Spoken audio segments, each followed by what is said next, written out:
None of that talk. Hello, and we are live with episode 5 of season 7 of the Sausage Factory. I'm your moderator, Pizzelle, all warm and toasty here down in the man cave. I've got the fire roaring behind me. I just finished a cognac, so I'm all warm and toasty inside. Joining me tonight, I have got Monty. How are you doing tonight, Monty? I am good, Mr. Pizzelle. How are you, sir? Doing very well. Very well. What are you drinking tonight, Monty? Is that a Coors Light? Absolutely not. It's a Monsters Tall Boy. So that's my beverage of choice. I want to get nice and hyper for our live show. And I'm ready to take this to another level, gentlemen. Let's crank this up Matthew McConaughey style. Oh, man. Whoa, no, let's not go that far. Let's not go Texas Chainsaw Massacre: The Next Generation far with that one. The video will be struck. Our channel will be removed, and that'll be that. That'll be that. Also with me tonight is Lauren. What's up, Lauren? How you doing, man? I'm breathing in and out. How are you, man? Doing good. Doing as long as you're breathing in and out. You're doing good. You're doing bad. Also with me tonight's Orc. I think Orc, are you there? I'll take that as a no. I think Orc is having some private time right now. So we'll let him have his private time. I think we've got some more people joining us here before too long. Some scragglers tonight, but let me say hello to everybody in the chat tonight. We've got quite a few people in chat tonight. Rick Plamondon, all the way up in Canada. I bet it is very cold up there, sir. He's taking in his this is the first show that he's been able to watch live in years. Wow. Well, welcome, sir. Hope you're doing well. Seben Segal, how are you tonight? Hope you're doing well. Chaz4543, how are you? Movie Man 95, Joe Bob Tarhill, Darkness Falls, DJ Donnelly. How you guys doing tonight?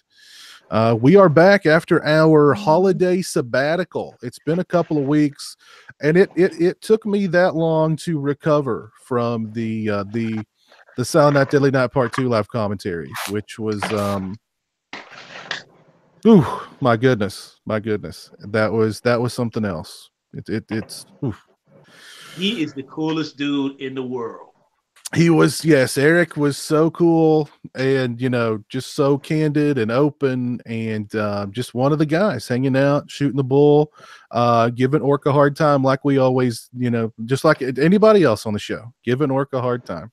So, how was your guys' holiday? Let me ask. Motherfucker, you just watch your step, you bitch ass. Calm down. Piz? Calm down. Shit. Calm down. How is I'm doing fucking great. Thanks for asking, buddy. I'm so sorry I missed the meme. You missed your intro. Crazy start. You missed your intro meme, but how are you? How is 2019 treating you, Orc? It's treating me pretty fucking good. I'm not gonna lie. I'm waiting for Mortal Kombat so I could just rewatch a movie like 20 times over again. But it's off to a pretty crazy start. Could be the year. Not gonna be the inside. Your connections. Your connection's cutting it out in and out a little bit, but I heard that you're excited for Mortal Kombat 11. As am I. The big reveal happens on the 17th, which I'm looking forward to. So that should be cool. Doesn't it come out on the 22nd and the 23rd? Sorry, my fat book is lagging because it was only $99. So, bear with me. I'm sorry. I think the community reveal is on the 17th. I may be wrong, but I think it's on the 17th. And then the game drops on the 23rd, right? On like in April. I think it drops in April. So it's this month is the reveal. April 23rd is when it comes out. I'm pretty sure. Yeah. Yeah. Sweet. That's correct. Yes. Rick Plamondon says it is -2 degrees Celsius. So not bad at all, That's according supposed to be to that shit, dude. that. Yeah, Negative 35, negative 40 windshield, highest paved road in North America, Colorado. Come at me, son. Come at me.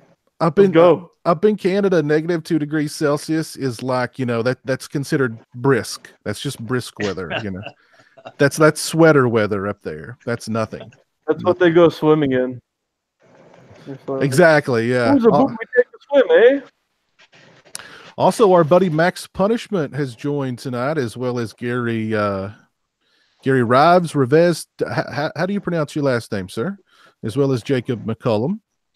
Lauren, Monty, how was your guys' holiday? How's the new year treating you guys? Oh, the new year has been wonderful, Piz. Starting out fresh, as me and Ork were talking about earlier. We're hitting the gym. We're trying to, get those bedroom bodies jumping off for summertime. Trying to get back to the hundreds. Caught a couple nice Lauren, I'm sorry. I got to ask you, Lauren, do you even, bro, do you even lift? Do you even lift? An occasional box when necessary. Yeah. I mean, we Lauren. Fucking, God damn it, I'm blinking. Yeah, Lauren. Yeah, we all lift FedEx and UPS, and sometimes occasionally DHL when the guy's not fucking, doing cocaine in Tijuana somewhere and going crazy. But I'm talking like heavy lifting, like carrying noobs on your back. Like when you're giving a writing lesson to some scrub and he's like, what's the difference between there, and there? And you're like, bitch, how much are you paying me for this lesson? That's what I'm talking about, Lauren. Well, I just came from my critique group and I beat them up every time we see each other. Yeah. Every time. What do you beat up more, that or your woman? Yeah, in the right spot. You know what I'm talking about. Let's go. Ork, none of that. We don't need any of that talk. Sorry. This is PG-13. Sorry, guys. This is a PG-13 rated show, so none of that talk here. None of that talk here. We stand against murdering people like Ray Lewis and beating the shit out of someone like Ray Rice. So I just want to clear the air too. Yep. Yes, let's let that be known. We are not. Too. Let's let that be known. Let's let that be known. But Monty, you said that one of your we condone. I'm moderating now. We do not condone doing what Jared from Subway did, but we do enjoy Subway because meatball marinara is delicious. I'm sorry. Go ahead. No, we don't want any of that Jim Matt bread. Let's stay away from the Jim Matt bread. So, but Monty, you said that you've been hitting the gym. One of your New Year's resolutions is to get back into shape. I see. Very nice. Oh, absolutely, sir. I want to get back to those 180s. I'm trying to get that 21-year-old body again. Okay, I understand. That sounds good. What about you, Lauren? Any New Year's resolutions? No resolutions. Just it's funny because you hit a certain point in age, whereas just like birthdays, the New Year just becomes like, well, it's a Thursday night. So I just the thing is, I have a personal rule that I always try and every day at some point do something random that is good for someone besides myself. And it's just something small usually. But I think that matters, and if we all did it, it'd be a better world. So I'm just going to continue that. Oh, very nice. I like that. That's very nice. Very nice. Oh, Reeves, Gary Reeves. Sorry, I've mispronounced it many, many times on the show. Gary Reeves. I will remember that in the future. But did you guys all have a good holiday? Santa bring you guys? Hopefully, you guys have all been good, and Santa brought you everything you wanted, and not. Well, clearly you guys are still here, so you were not punished, or at least not too excessively. Yeah, exactly, not too excessively. So, man, the holidays were wonderful. I actually caught. Did you guys see Aquaman? I did not. I was planning to go see that with Jeremy, and I don't know, man. He's turned into like a cinema snob. We missed it like the first weekend, and I was like, Jeremy, you want to go watch Aquaman? He was like, no, DVD, which means like we're gonna wait till DVD and Blu-ray. So he's turned into a snob. If he can't watch it first week, he just wait till it comes out at home, I guess. What? Fellas, it's visual. It's a visual orgasm. It's crazy. Like it's just so. blues and pinks and these luscious colors and the oceans and the creatures. It is absolutely visually the most fantastic thing I think I've ever seen. It's great looking. Now, if you want to talk about the writing and the script and all of that, I mean, who cares about that? It just looks great. Well, I mean, I've heard pretty good things about it. Well, actually, I don't think I've heard anything negative about it, to be honest. And it's made a ton of money. So, I mean, maybe it saved the DCEU. It's actually, it's definitely, in my opinion, I think it's the best DC movie. It's probably behind Wonder Woman, I'd say. Probably right behind Wonder Woman. I mean, definitely better than Batman v Superman and what's the other one? Suicide Squad. Suicide Squad. Yeah, Suicide Squad and Man of Steel. I'd say it's better than Man of Steel. Okay. I did see it. It's very CGI. So if you have an allergy to CGI, the film is going to put you in the hospital. There's not a practical set in the film. It's just it's so depending on your tolerance. Yeah, I saw that it was like 2 hours and 2.5 hours, 2 hours and 40 minutes or something like that. So I was like, oh man, this is going to be a butt buster. Have to not drink too much before I go into that one. But yeah, I don't know. I'm sure if I said, Jeremy, we're going to watch Aquaman, he'd be like, okay. But let's. If I say, do you want to go? He's like, no, wait till DVD. But if I say, Jeremy, let's go, he'd be like, okay. As long as it doesn't interfere with Jeopardy and Wheel of Fortune, I'm sure he'd be fine. Are those Jeremy shows? He likes those. Loves his Jeopardy and Wheel of Fortune. Gotta be home and in front of the TV at, let's see, bath time is 5. Wheel of Fortune is at 6:30. Jeopardy's at 7. I didn't even know Jeopardy and Wheel of Fortune even still came on. Yeah. Oh my God. Hey, but you know what? Dolph Lundgren is in the film in Aquaman. Yeah. And I actually really liked his performance in that film. I was actually surprised. Lauren, what did you think of Dolph Lundgren's acting in that movie? I don't think the acting was the problem anywhere in the film, to be honest with you. It's probably the best acted of the DC films, definitely. I guess the thing is, it's very similar to a lot of other films in the superhero genre as far as plot. There's a lot of Black Panther, a lot of Thor in there.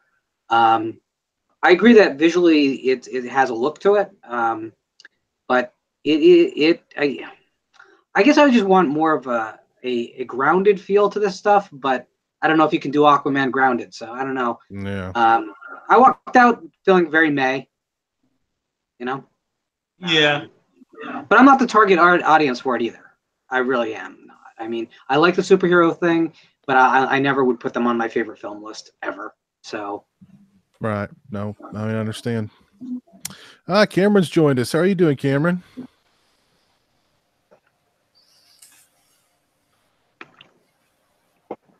Oh, Cameron's got the muted bug. What about you, Stingray? Are you here?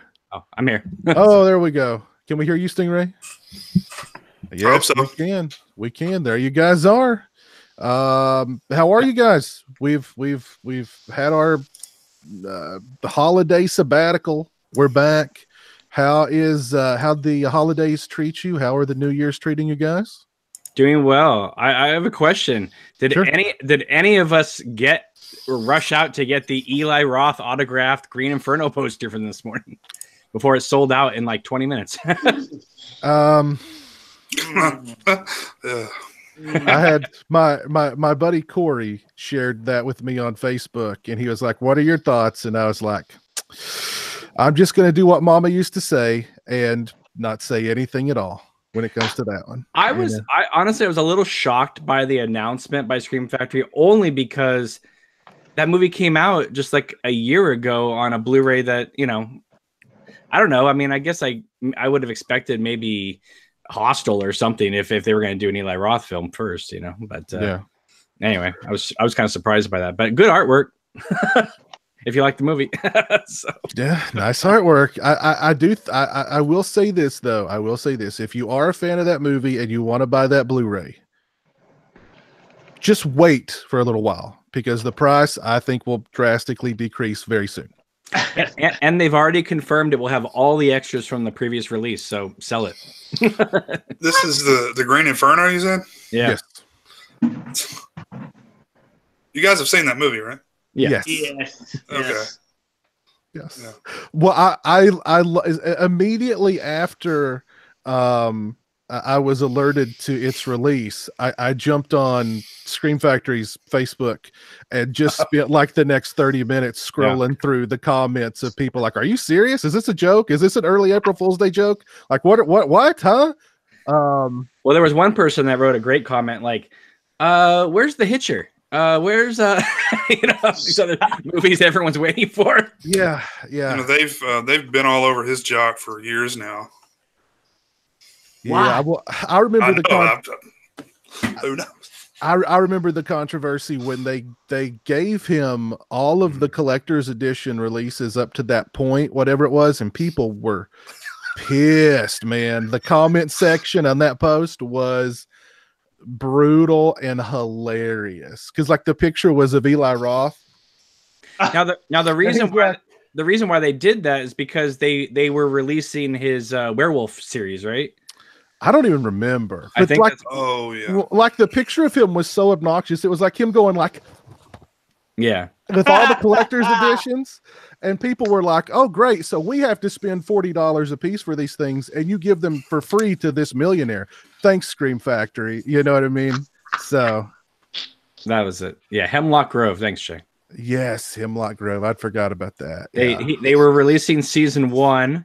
And so because he came in and did the commentary, they said that instead of paying him, they paid him in Blu-rays. Yeah. Well, let me tell you, I know people who've done commentaries for Scream Factory and they didn't pay them spit. So I was going to say, I didn't know you got paid to do commentaries. Yeah. I know people that, they don't pay them spit for anything. So, wow. Huh. Yeah. But you know, they're not on the level of an master of horror, Eli Roth. So if you're not spending money and paying people to do commentaries, then honestly, I would think that you would be, as a company, I would be reaching out to 4 or 5 people, loading movies up with commentaries, from like, horror, podcasts and horror fans. And I mean, I remember, what was it? Dead Pit did that commentary for Friday 5 that they didn't release, right? They actually recorded an official commentary for Paramount, and then Paramount didn't release it. So yeah. Oh. Yeah. You know where the Green Inferno lost me? It lost Eli Roth presents. It lost me right after I pressed play. I think it was. I listened to the commentary for that when it came out, and I think it was the scene where the guy is pleasuring himself before he's about to be cannibalized. Yeah. So he claims on the commentary that he's heard in real life horror circumstances that people resort to that level of depravity. I'm like, really? So you stroke your Johnson right before you get chopped up and eaten? You know what? If that's true, he's going off that joke in Mallrats of like, well, did he come or not? I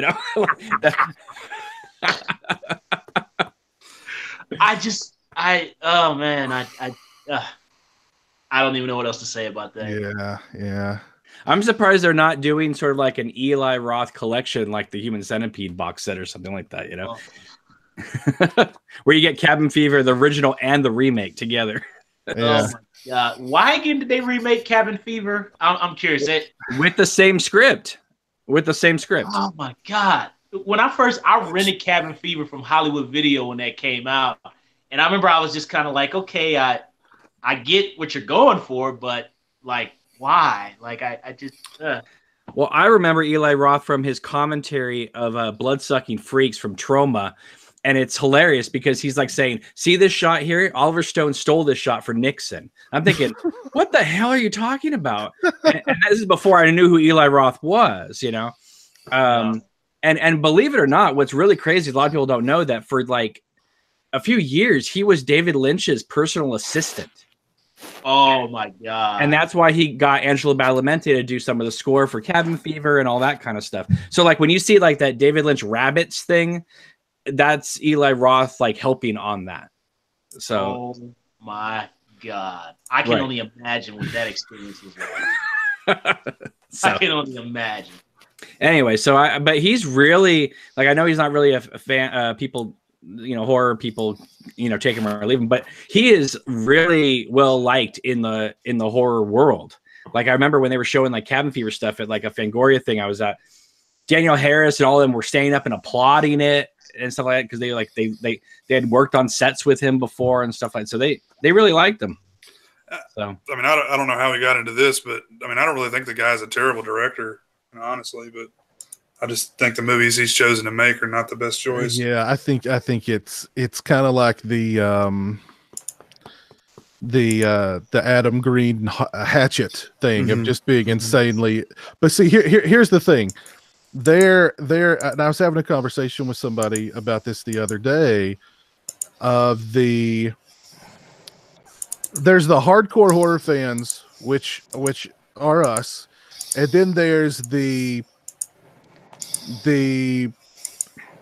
horror media, the Bloody Disgustings of the world and the Dread Centrals of the world, and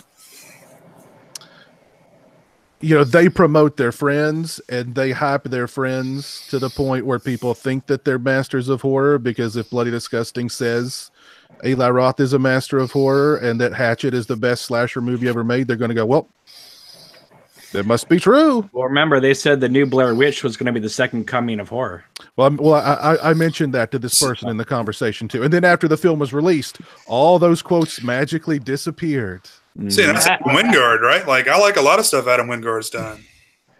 To be completely fair to Eli Roth, and I know that it's not going to be a popular sentiment, but when you think back to Cabin Fever, it was 2002. What was happening in horror was we were still getting the Scream effect going on, and Cabin Fever was a 180 from that. And I think that his career has been built on the fact that a lot of people responded to not having the overly overproduced, over-sexualized,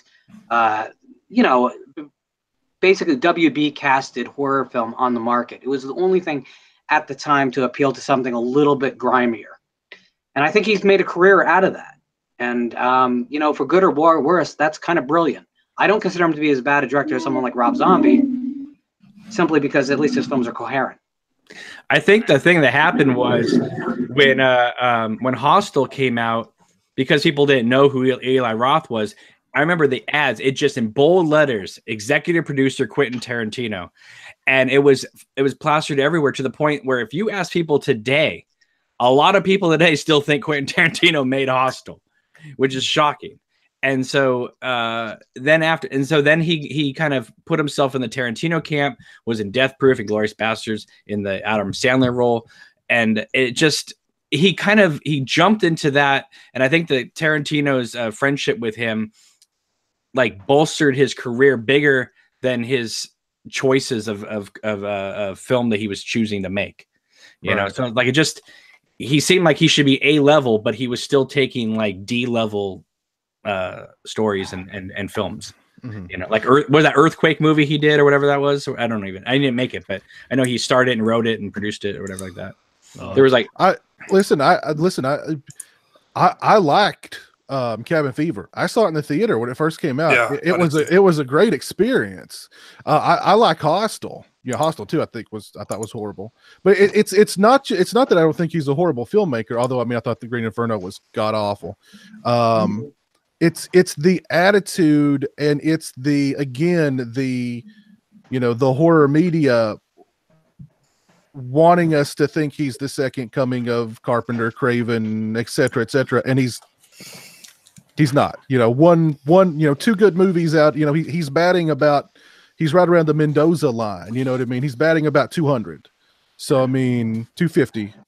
So that's not Craven Carpenter level. And I would even argue that even a Death Wish movie, starring Bruce Willis that goes pretty much straight to streaming, that's a hit. You know what I mean? That's like a hit to your career right there. Somebody mentioned it. Oh, go ahead, Monty. I'm sorry. I was gonna say what I did like in Hostel was, and I will give him credit for the fact that his films, the level of discomfort that I felt in Hostel, like once it got to how it went from like kind of that comedic tone, because I didn't know anything about Hostel when it came out. I just went into it blindly. So the switch from like kind of that comedic, we're just, Revenge of the Nerds type of style to then Jay Hernandez is hooked in that chair. And I will say, I do think that scene did have some a certain level of discomfort and intensity. Did I think maybe he should try to play more of that up in his films and maybe stop some of the comedic stuff? But that's just my 2 cents on Eli Roth.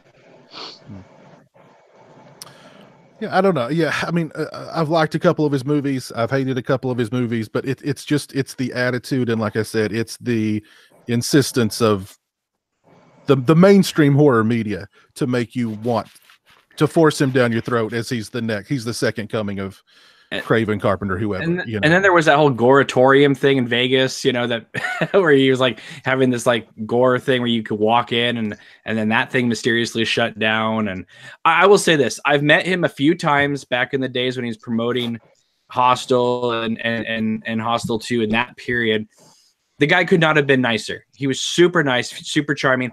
He, shook everybody's hands, took pictures with them. Yeah, he's got that frat boy kind of mentality, but he wasn't a dick to anybody that I saw. So in that way, I don't mind him.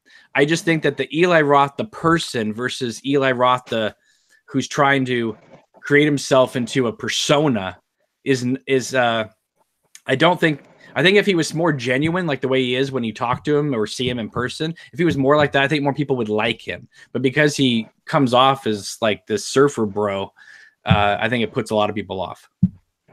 It's true. Also his choices. Well, how's your new year going so far, Cameron? Okay. And the little man. Oh, it's going good. It's going good. He didn't make it till midnight, obviously. But we had first Christmas and everything, traveling, going to see in-laws and all that stuff. And so that was interesting. He did not know what to do in other people's houses, except try to grab I had like a piece of cherry pie, and he grabbed the whole plate and tried to eat the whole thing, even though he's never had a taste of cherry pie in his life. So obviously when you're 7 months old, you know what cherry pie is, and you must have it now. Mm-hmm. So he knows it's good. Oh yeah. So, but I thought, what, we're talking about most effed up endings tonight in movies, and I thought, what better person to bring along than this one? Man, he's gonna love a Serbian film. Oh God! Oh wow! I've erased that movie from my memory to the point where that movie didn't even dawn on me. Thinking about movies for this show. For a second there, Jay, you an orc comment came out of your mouth. Well, what's going on with you, Jay? How was your holidays and how's the new year treating you so far? Good, man. Can't complain too much. Oh, can you guys hear me? We can hear you. We can't. There you are. I think you may be having some connection issues tonight. All right, Jay. Yeah.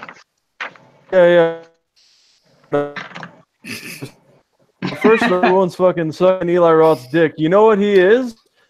He is real talk. The fuck lover's favorite director that everyone loves and shit. That guy sucks dick. Or he's fucking shit. Well, let me translate this. Is a fucking noob. Orc is a big fan of Eli Roth. Yeah, definitely. Yeah. All we heard, either all you said were expletives or all that came through were expletives. That's all we heard. It was F, S, sucks, D. That was all we heard. Everything else did not come through. You asked for fan. And another thing. The Saw movie. Fuck it, that's how.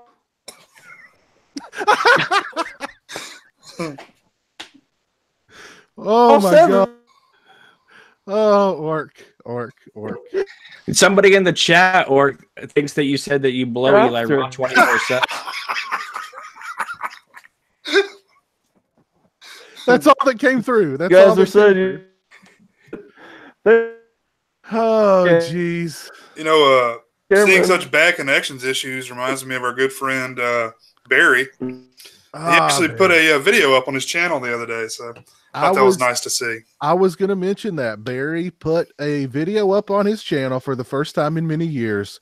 I actually sent him a message, and I said, dude, if you're back in the saddle, come back on the show. Come on. You know what I mean? As a matter of fact, you know what I'm going to do? I'm going to send him the link to join us, and maybe he'll jump on.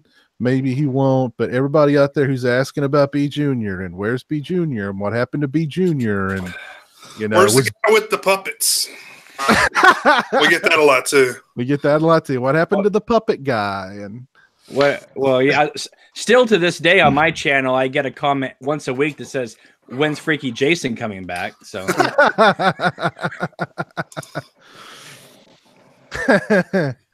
Oh, geez. What was Barry's video about? It was basically just him holding a beer. Oh, okay. So, yeah, just him holding a beer. Good old Barry. But I have sent him the invite link. Maybe he'll see it. Maybe he'll jump on. Maybe he won't. Let's just wait and see. We'll see what happens. But Stingray, Cameron, any New Year's resolutions you guys want to share with us? I would like to be able to see more movies in 2019 than I do in 2018. Sometimes I look around at my collection, which I'm up to date on with getting all the new stuff. Like I got Obsession, the Scream Factory. But it's probably going to be 6 months before I get around to seeing those extra features and stuff like that. I have to watch your videos, Piz, to find out what people talk about on these special features because I don't get around to watching them. Right, yeah, that's what I'm here for. But you've really turned me on to the whole Umbrella releasings and stuff like that. I've gotten a few of those, and the one you did recently about the Day of the Dead Ultimate Edition, that just made me jump for joy. I didn't. No idea that was coming out, so that was great. I think there were a couple of things on there that I didn't mention that were on some prior releases that didn't make the jump. Like there's an old audio-only interview with Richard Liberty that didn't make the jump onto this one, and there's a commentary with Roger Avery from the DVD, the Anchor Bay DVD, that didn't make the jump. But I mean, you're talking about 2 hours of behind-the-scenes footage. Tons of stuff. Which I've never seen. But you did say that one thing that concerned me is you said the picture quality wasn't great. The picture quality is okay. I mean, I think the Scream Factory picture quality is better. Now, I mean, I didn't compare them screen to screen, but I think that one's better. But I mean, this one's perfectly fine. And I mean, the reason one of the big reasons you're buying this one is because it's got everything. You know, it's just got a lot of stuff and some stuff that I'd never seen on there either, like the interview with Romero at like some sort of Australian film festival thing, which was really cool. And there was a lot of behind the scenes stuff, hours and hours of behind the scenes stuff, like you said. So I have a question for you guys. And I pretty much know what your answer is going to be, but you know, for years we've heard about that story that like he had this giant film and they said, hey, if you want to make this giant film for $7 million, you're going to have to make it R-rated. And if you want to make it unrated, you have to cut it down to like 3 million budget. So he cut it, made it more what he wanted in that version. Looking back, knowing that movies now come out, you know, years later in the unrated formats, you know, 25 years later, don't you kind of wish he had made the giant one and then, you know, just shot extra footage and then just had it so that one day we got to see it unrated? I would have loved to have seen that $7 million big version. I thought about when I was watching that Blu-ray, I thought to myself, God, I would have loved to have been able to sit down with him and go, dude, just do the R-rated cut, and then when this thing comes out on video, unrated cut. You know what I mean? Just shoot everything you want to shoot. Let's get the big version. You know what I mean? Tame it a little bit for that R rating, and then on video, bam, we'll hit them with all the gore. And you know, we did get a lot of that recycled for Land of the Dead. A lot of that original screenplay ended up in Land. Yeah, that's what he said. Yeah. So I mean, depending on how you feel about Land versus Day, it might have been all for the best that we got it exactly as we got it. It's weird though, because I remember when he was promoting Land of the Dead. This is way before he even was making it, right? He went to Fangoria's convention like 4 or 5 years in a row talking about one day I'm going to make it, one day I'm going to make it. But back then he was calling it Dead Reckoning. That was like the title for it. And then all of a sudden it became Land of the Dead. But that was interesting. Yeah, there's an interview with him on here where he's talking about it's the original making of that was on the old Anchor Bay DVD where he's talking about how, you know, his 4th movie is going to be Dead Reckoning and what he wants to do with it and blah blah. So, but I wish we got a chance to see the Resident Evil that he was supposed to make. Yeah. Yeah. Well, you know the people who hired him to write that script, the people behind the video game read the script and said, "This is boring. This sucks." What? Yeah. They thought it sucked, so they didn't want anything to do with it. But the good thing about those Umbrella releases is even though they're marked Region B, most of them, there's only been, I've watched a bunch of them. Only one of them has actually been Region B locked. All the other ones are region free. They just have to put that Region B back there for legal purposes. So that's a good thing. And they had some really good releases last year, like their well, they released all the Death Wishes. Yes, thank God. The Blob was a really good one. Silver Bullet was a really good one. Their Punisher release was really good. The Dolph Lundgren Punisher, by the way. So yeah, that's the only one, of course. That's the only one that matters. That's the only one that matters. But yeah, Stingray, any New Year's resolutions your way? No, man. No, I really didn't do any. I usually don't do that. I do want to talk about Bird Box though when we get a chance. So, let's go ahead and let's start talking about. We'll get into most effed up movie endings here momentarily, but we kind of did a best of show last or week before our Silent Night Deadly Night 2 live commentary. But if there were any movies that, because I actually caught a couple of movies after that I thought were really good. What were some movies that you guys would want to recommend? Bird Box. Let's go ahead and throw Bird Box out there. Stingray, what were your thoughts on Bird Box? I like the concept. I think the first half hour is really entertaining. John Malkovich, great as always. But it just seems like that it was a movie that the mainstream kind of hopped on and, oh, look at this cool concept, when it's like I've seen post-apocalyptic done a lot better before in other films. But it was fun for what it was. Yeah. It was so and immediately too. It was like the night it came out, my social media feed was inundated with Bird Box memes. Every post was of somebody blindfolded, and I kept seeing all these posts of Sandra Bullock blindfolded, and I'm thinking what? Huh? I didn't even know about the movie or anything, and it was just like all of a sudden Sandra Bullock is everywhere blindfolded, and memes of people blindfolded, and then there were the memes of people trying to avoid Bird Box memes, and it was insane. It was the new Sharknado. Just all of a sudden hit and was everywhere. Yeah. Maybe a little better quality than Sharknado. no, but I mean in terms of Twitter meme takeover. Exactly. Yes. Like instantaneous Twitter meme takeover. So much so that even Sandra Bullock came out and was just like, stop. and I'm like, it's free press, chill out. But yeah, I mean, anybody else see Bird Box? Anybody else want to comment on it? I have not seen the film yet. Okay. What about you, Cameron or Lauren? Typically, I stay away from Netflix originals. But is it worth checking out, or is it just Oh yeah. Yeah. I'd say it's worth checking out. Would you, Piz? Yeah, I mean, I really liked it. It was on my top 5 of last year. I really dug it. I loved Sandra Bullock's performance. I thought the idea, it was The Happening done right. Put it that way. Mm-hmm. I heard a lot of people compare it to The Happening, and I was like, this is on another level than The Happening. You know what I mean? But really good performances. I dug the whole thing about the whatever it is, the creatures or the entity or the force or whatever that's causing people to kill themselves, and that whole mystery, and the possessed people, and I really dug it. Yeah, that's like one of my favorite like subgenres. Is when stuff immediately hits the fan and starts going south. I really like that. Yeah, Gary Reeves in the comments mentions that Bird Box is very Lovecrafty, and it certainly is. Yeah. Like at one point, one of the characters is got these drawings of whatever it is, and one of the drawings is very clearly Cthulhu. Yeah. So yeah.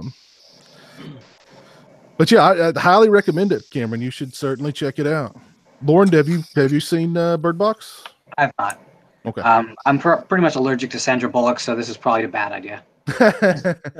She's good in it, man. She's good. Yeah, sure. She does a really good. Can she please just drive the bus a little faster? Well, I'm hoping maybe this year the Sausage Factory will do a commentary for the net, and we'll do a net retrospective. Nice. Not for Demolition Man. I know that much. Ooh, I like that. I like that idea. Demolition Man. Yeah, I like that idea. John Malkovich plays probably the best. Here's the thing. John Malkovich plays the best jerk in this movie, and if they just listen to him, you know what I mean? Always listen to the jerk. You know what I mean? Goes all the way back to Night of the Living Dead. There you go. He's very kind of reminiscent of that character, to be honest.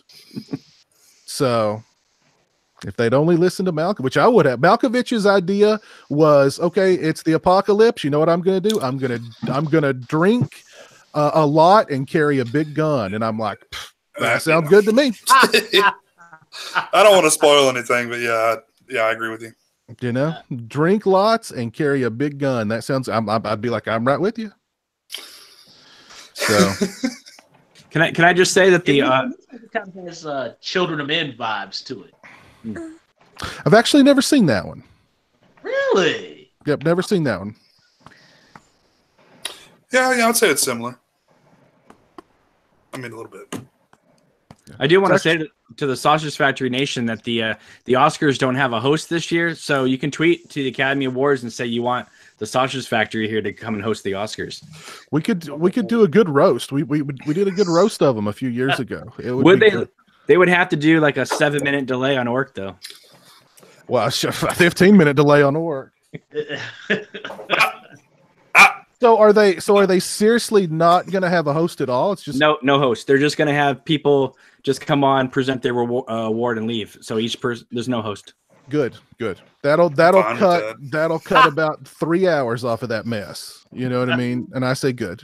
You don't want to call it Billy Crystal? Nobody wants to do it because they've like lowered the price, and people are like, I could do a cameo in a movie and make more money than do this. So yeah, I can imagine it's a pretty stressful gig. Well, remember when James Franco and Anne Hathaway did it? They almost killed their careers. So. Yeah, I mean, they say it's like, all these, weeks or months of preparation, and then they don't pay you very much, and it's just, and it always, it's whatever. I don't know. Who cares? They excluded Mandy from Oscar contention, so I don't care. Screw the Oscars. What would you want? What would you want to nominate that movie for if you could? Just best picture, best director, best actor. They should create a category for best weaponry, best chainsaw duel. They should give Nick Cage the Lifetime Achievement Award that year, this year too. So I mean, love that movie. Any other movies stick out to you guys that we didn't mention week before last that you'd want to recommend? Yeah, I finally saw The Clove Hitch Killer. I think Lauren may have recommended that one. That was very good. Very, very good. Yeah, I checked that one out. That one was very close to being on my top 5 list. I really kind of like Summer of '84, but I liked it a lot better than Summer of '84. Really? And what's his name? I always confuse the two. Dermot Mulroney and oh gosh, what's the act? Dylan McDermott. Dylan McDermott, and I always confuse those. Which one was in Clovefitch? Dylan McDermott. Dylan McDermott. Okay, Dylan McDermott. I thought he was fantastic. You know, great performance. Really, yeah, really good movie. If you guys haven't seen that, I think that one's on Netflix. Maybe. Yeah. Is it okay? Oh, is it okay? Cool. Yeah, definitely check that. Definitely check into that one. Very good movie. I really like Summer '84. Yeah, I did too. I got hip to that. I think Piers, I think it was your channel, somebody's channel I was watching, but I kind of cheated a little bit and I watched it on YouTube before they actually took it off. I will say that movie really, that third act caught me off guard. I really was not expecting that. This one's kind of in a similar tone, but I liked Clovefitch better. I preferred Clovefitch. Okay, so it kind of leaves you kind of wondering. Well, no, it doesn't really leave you wondering. It leaves you. I don't know, man. You just have to watch it. I really dug it. I really dug it. Question for you. Yes. How do you think the world works that a Clovefitch Killer did not get a theatrical release, but something like The Bye Bye Man gets a theatrical release? The Bye Bye Man should have gone straight to Sci-Fi. Yeah, exactly. Not even Netflix. Sci-Fi. I have no idea. I have no idea how a movie like that gets a theatrical run. I have no idea. But if you're looking at the two films, which look more like something that you'd see on a movie screen, in a heartbeat, you'd say Clovefitch. Well, yeah. I mean, I have no clue. I have no clue. If you've seen The Bye Bye Man, that is one of the most incompetently made, just bad movies you've ever seen, and it got a wide theatrical release. And movies like Summer of '84 and Clovefitch Killer, and you know what I mean, Mandy, and really good movies. They just get like a little regional thing, or they just go straight to streaming.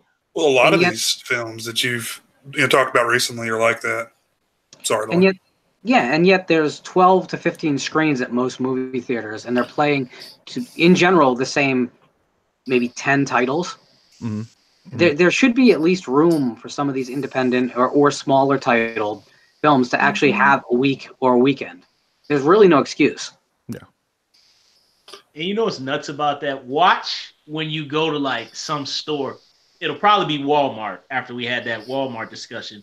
But watch, it'll be Bye Bye Man, Boogeyman, and Slender Man, and I don't know, probably like two other one of those PG-13 Steam Gym things, probably Prom Night, and it'll be in some one big quadruple pack. I thought if you just stick to the man movies, it could be like the Man This Sucks series. You know what I mean? Bye Bye Man, Slender Man. You know what I mean? The Man This Sucks series. And they're all essentially the same movie, aren't they? I think Slender Man may be the worst movie I saw all year. I avoided. I actually thought the trailer for Slender. Budget.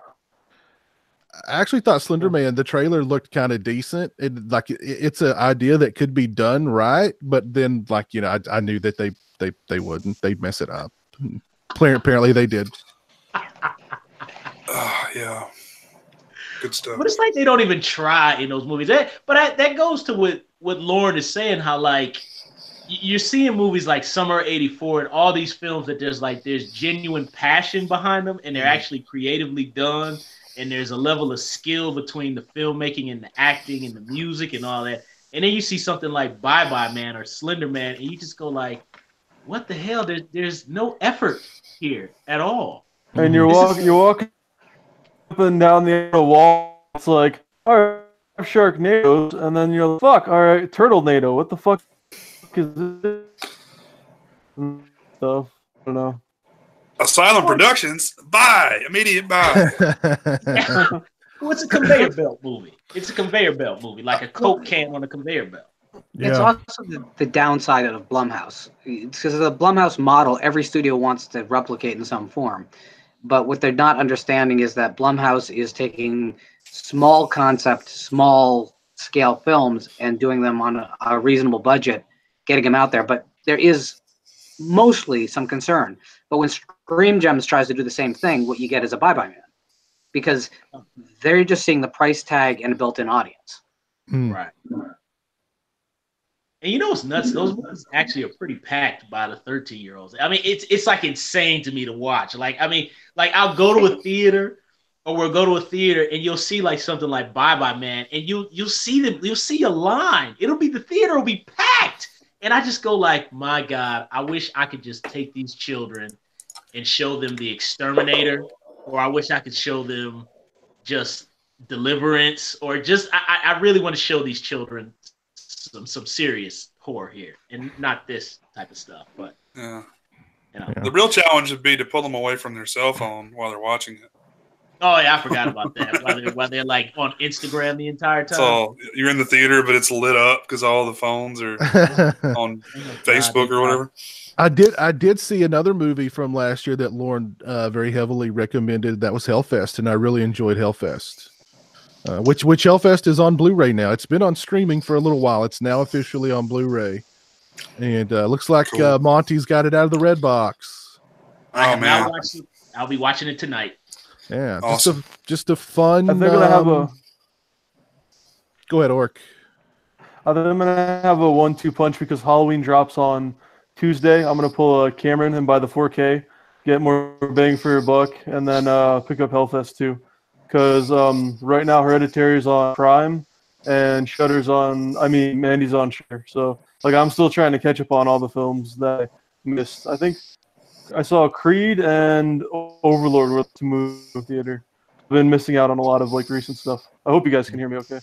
Mm-hmm, mm-hmm. You're coming through a little bit better. You're coming through a little bit better. Okay. Hopefully it'll, whatever the issue is, will level out. But yeah, Hellfest was just a good old-fashioned slasher movie in a time where we very seldom get those, and I dug it. So it brought me right back to at 13, seeing the final chapter in the movie theater, and my mind just exploded, and that made me feel everything I want to feel in a movie theater. And I haven't had really that experience very often since. Hellfest did that for me. And it's not going to do that for everyone, and some people are going to be expecting too much from it. But if you want something that just feels like it could have really been released in '83, you take the cell phones out. There's nothing in the film that couldn't have been made and released in '83. Mm-hmm, mm-hmm. It gave me it made me think of the Funhouse a couple of times, dude. It's not quite the Funhouse, but I mean the setting is Funhouse-ish, and it's just a straightforward slasher movie. Another movie that you recommended, which I can't recommend high enough to everybody out there, if you've got Netflix or Shudder. It's available either on both or on one or the other. I don't recall, but if you have them, go find this movie. If you don't, get the free trial and watch it. It's called Ghost Watch. It's from was it the late 80s or early 90s? 92. 92. Okay. It's a British production. It was aired on television. And it's set up as if it's a live telecast of a news crew that goes into a reportedly haunted house, and it's the setup is brilliant. The execution is just near flawless. It freaked people out back in the day when it first aired in the UK. People thought it was real. Kids suffered post-traumatic stress disorder because they came home from it aired on Halloween night, by the way. Kids came home from trick-or-treating. They're eating their little Snickers and Milky Ways, watched this thing, thought it was real, and it scarred them for life. Ghost Watch it. It's awesome. They made a remake of it years later called the UWF Ghost Story or some kind of crap. Skip that. Ghost Watch. Check it out. Yeah, there's apparently a documentary out there on it that I've been trying to track down. I think someone mentioned when we talked about it on the show last that I haven't been able to find, but still looking. So good. Yeah. Jacob McCullum's mentioning it in the chat, and he says the third act is the chilling third act. I'd agree. Great flick. Great flick. My buddy Robbie says he went out tonight and watched the new Keanu Reeves flick Replicas and that it was good. Cool. Not really heard much about that one, but cool. Oh goodness! All right, guys, let's dive into some effed up endings in movies. And since we don't have B Movie Mike here with us tonight, the professor's under the weather. I think he's just on the beach in Florida with a couple of bikini babes.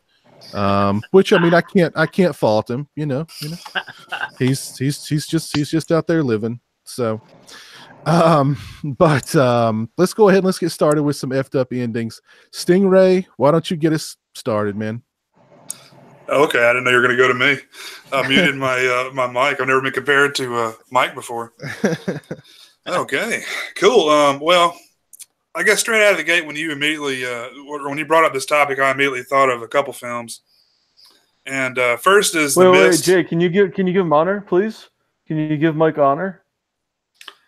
Honor? Yeah, you got to do it right, man. Come on. Okay, in honor hey guys, of Mike. So this is what Jay thinks. This is what for these movies coming up. He doesn't have a vape. He's not vaping, or we can't properly. Yeah, but you gotta move your webcam though and make it look dank. Like, check it out. Oh, hey guys, I like a lot of Roger Corman films. They're fucking awesome. Imagine vape going up right here. Sorry, derailed again. My bad. But yeah, I thought of The Mist.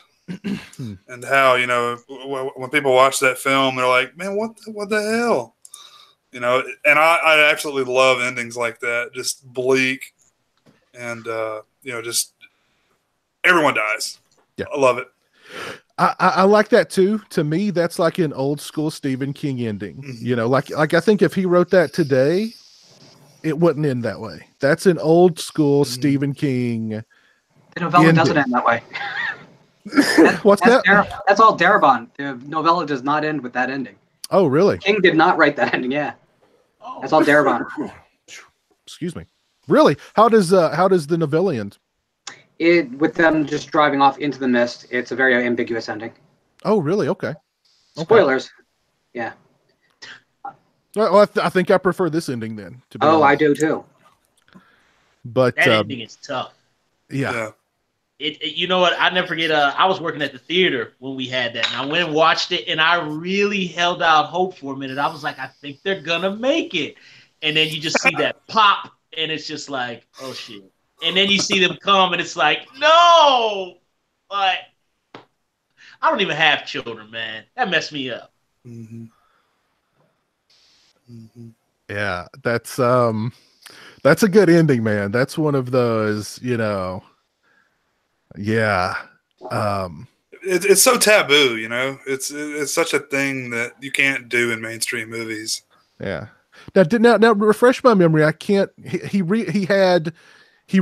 Oh yes. He had enough bullets to kill everybody, to mercy kill everybody, but not one left for him. So he was going to mercy kill everybody before the thing that was coming to them out of the mist, and then he was just going to go, die in the mist. But then, of course, that didn't quite happen. Well, he killed everybody, but you know what I mean?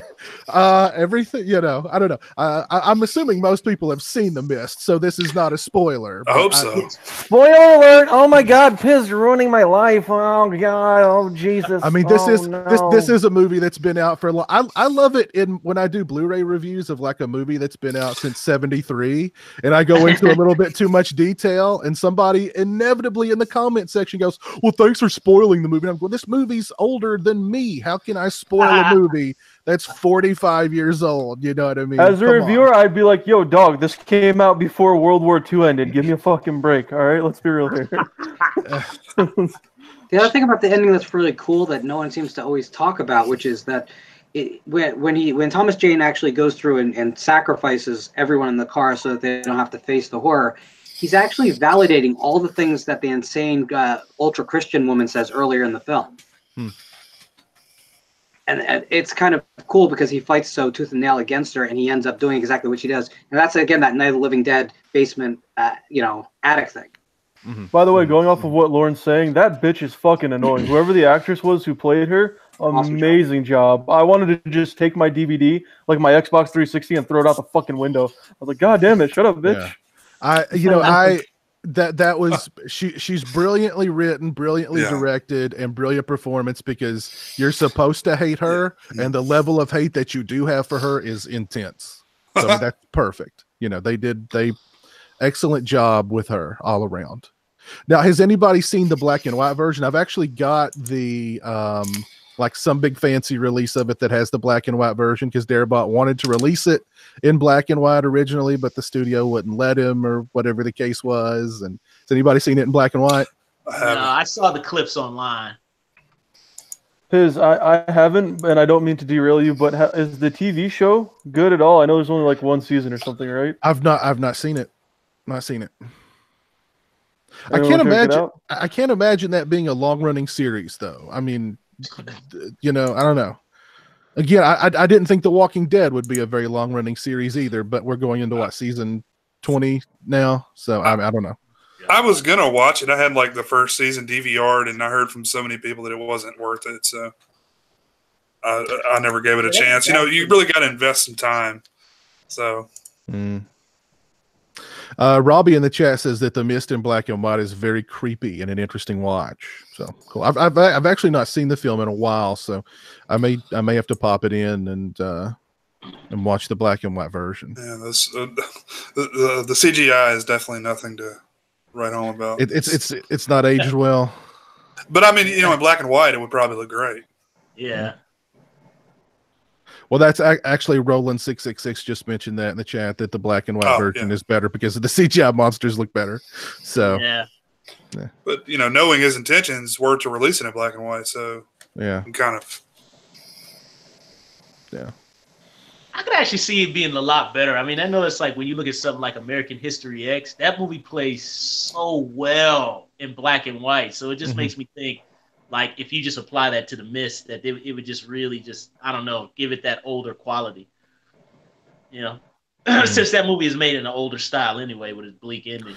Yeah, I agree. Frank Darabont needs to work more. He's a very talented guy. He's apparently not easy to work with, and if he gets upset with you, he's very vicious. But he's a talented guy, no doubt about it. So. He seems pretty level-headed. Well, you apparently didn't read the letters that he wrote to AMC about the producers, or he wrote to somebody about the people interfering with him. I guess the AMC people interfering with him in The Walking Dead. They were vicious letters, vicious. Some of the things he wanted to do to them, just speaking about it could land you in prison for many, many years. So Mel Gibson style. Pretty wild stuff. Anything else on your list there, Stingray? Yeah, I'll just add one more, just so I don't take anybody else's. Apparently, people are upset that we're going to have to spoil the endings. I mean, we have to, right? I mean, well, that's the point of the show. Am I wrong? I mean, am I missing something? Well, that's the point of the show. That's the point of the show. Well, Old Boy was another big one that I thought of. One of my favorites. I'm sure a lot of you guys like it as well. But the spoiler alert. When you find out that it's his daughter, it all kind of hits home, and I love that movie. Not the Americanized Spike Lee joint, but I love that movie so much. That ending is just so.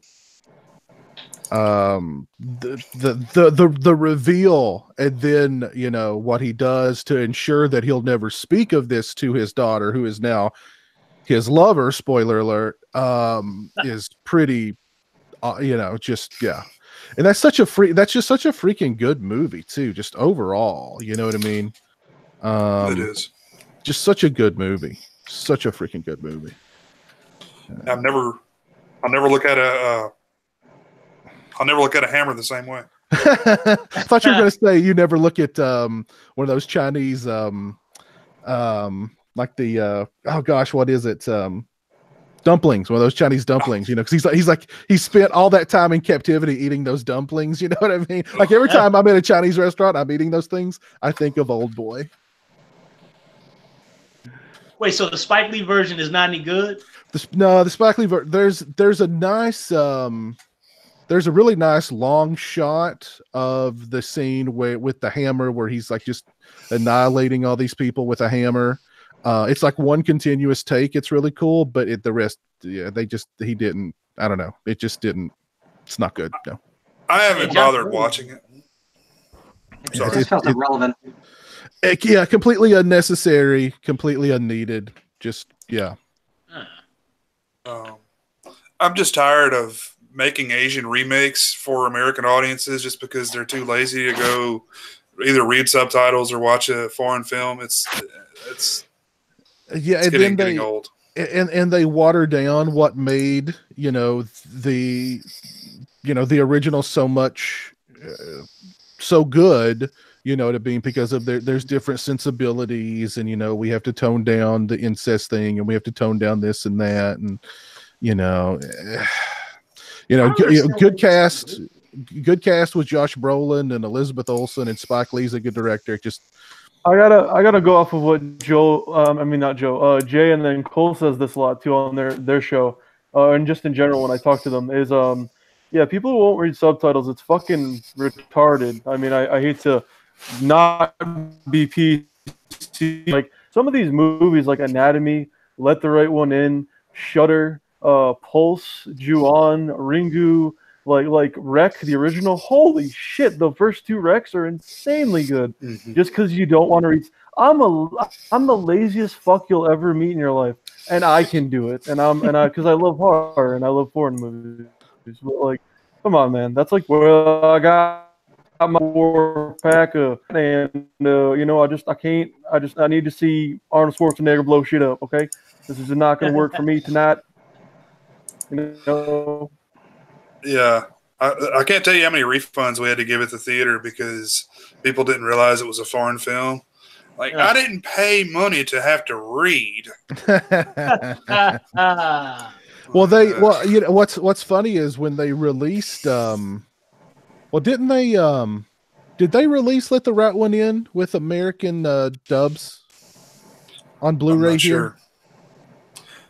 Oh, on Blu-ray, yeah, they did. Okay, because they messed up the dialogue in it. Mm-hmm. So yeah, I sold my copy on eBay and then bought a UK release. Yeah, listen, Let the Right One In still one of my all-time favorite movies. That's another one that they Americanized, and they just the Americanized version's okay, but they just there's just so much loss there. Like on an emotional level, there's so few films that are just like powerful and moving. And for the fact that it's horror and it's a vampire flick about a little kid who's getting his ass kicked in school, and then it's some girl who's like this ancient vampire who just fucking destroys everybody. Spoiler alert, the pool, she fucking like just kills all the kids and shit. That was one of the most like holy shit scenes that I'd ever seen back like, I don't know, 8, 9, 10 years ago when it came out. Like when she's like helping Oscar out, I was like, holy fuck. And then the ending, he's like knocking on the box, and she's like, yeah, we're gonna be okay. Yeah. Oh, that's I'd love to get into that movie right now. Yeah, great freaking movie, man. Great movie. Our buddy Chris Wynn is in the chat tonight. How are you doing tonight, sir? Hope you're doing well. Darren Burrows mentions Pieces as having an effed up ending. I agree. And any Pieces reference I'm down for. Jacob McCullum says, I won't watch the Pulse remake. Good. Don't. No one ever should watch that remake. The Roland 666 mentions the Darabont miniseries on TNT with John Bernthal. That was actually not a bad. I thought it was pretty good. It only lasted one season. I forget what it was called. It was some kind of gangster, Prohibition era gangster show. It is pretty good. I've been waiting for that to come out on like streaming or something, but I can't seem to find it anywhere. I don't think. Yeah, probably not ever. coming out, unfortunately. That's a shame. Yeah. Let's see. Okay, let's move on. Lauren, what have you got for us as far as most effed up movie endings? So I tried to go a little bit, well, for 2 of the 3 that I have, I tried to go a little bit out of the box into things that people think are normal endings, but really aren't if you think about them. But I'm going to start with the obvious one, which is Happy Birthday to Me's ending, and its explanation of what you just watched is completely at odds with the rest of the film. If you haven't seen it, it's a fairly traditional slasher film, and then you get to the end, and there's this whole revelation with a killer wearing a very realistic mask, too realistic of a mask, and there's a sister's jealousy, but they didn't even know they were sisters. It's a mess of an expositional dump at the end of the film, and it needed none of it to complete its story. But I do love the film, but it is a messed up ending. Well,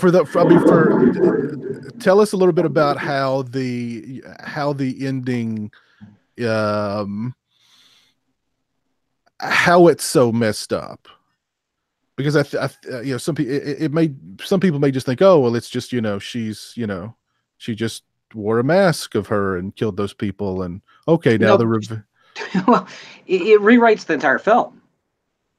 It's really what it does. I mean, characters are not who you think they are, but it's not a film that looks like that from the outside. It seems like a very traditional, conventional slasher film, and then at the end, it's telling you that everything you watched was basically a big misdirection. And it's not as if it's like a Mission Impossible film where they set up that there's the possibility of people impersonating other people. It just throws all this at the end of the film with very little regard to whether you needed that, wanted that, and it's really out of left field. It kind of made me wonder if she impersonated other characters. Then how many characters did she impersonate in the film, or if that was even possible? Right. Because there were other weird character moments in the film that seemed not I don't know how to explain it. Like a character acted not like I don't know. I can't explain. But it kind of made me wonder: did she impersonate other characters too? Does she have just a bunch of masks in a closet that are impeccable duplicates of the the Mission Impossible? Yeah, I always loved it in Mission Impossible where Tom Cruise is backed into a corner and he's like, he just rips the mask off and he's somebody else. You know what I mean? And he just walks away. You know what I mean? I remember playing the game on PS1 and I was like, oh, this is where it gets bad. Fuck. This is where it all goes downhill. Oh no. Yeah, that is like totally random though. How like there's no like any kind of sign that she's an artist or anything like that, or like she creates these. It's just like this fantastic mask just comes out the blue, and it's just like, huh? Yeah. Like what? Well, you know what? If she'd used that ability for good, she could make a ton of money in, you know what I mean, the professional mask and that business. She'd made a mint.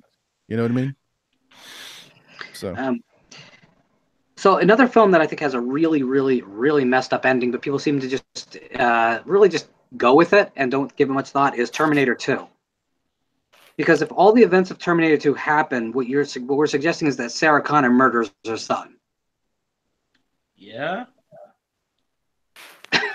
I mean, and it eliminates everything we just watched from having happened, which means it would never have been available to happen. And it's more than just a conundrum because there's a moral issue here. Whereas the hero of the 2 films really, I mean, she might save the world, but to do so, she literally makes sure that her own hero arc doesn't exist and her son doesn't exist. It's a mind-bendingly like nasty ending if you really think about it.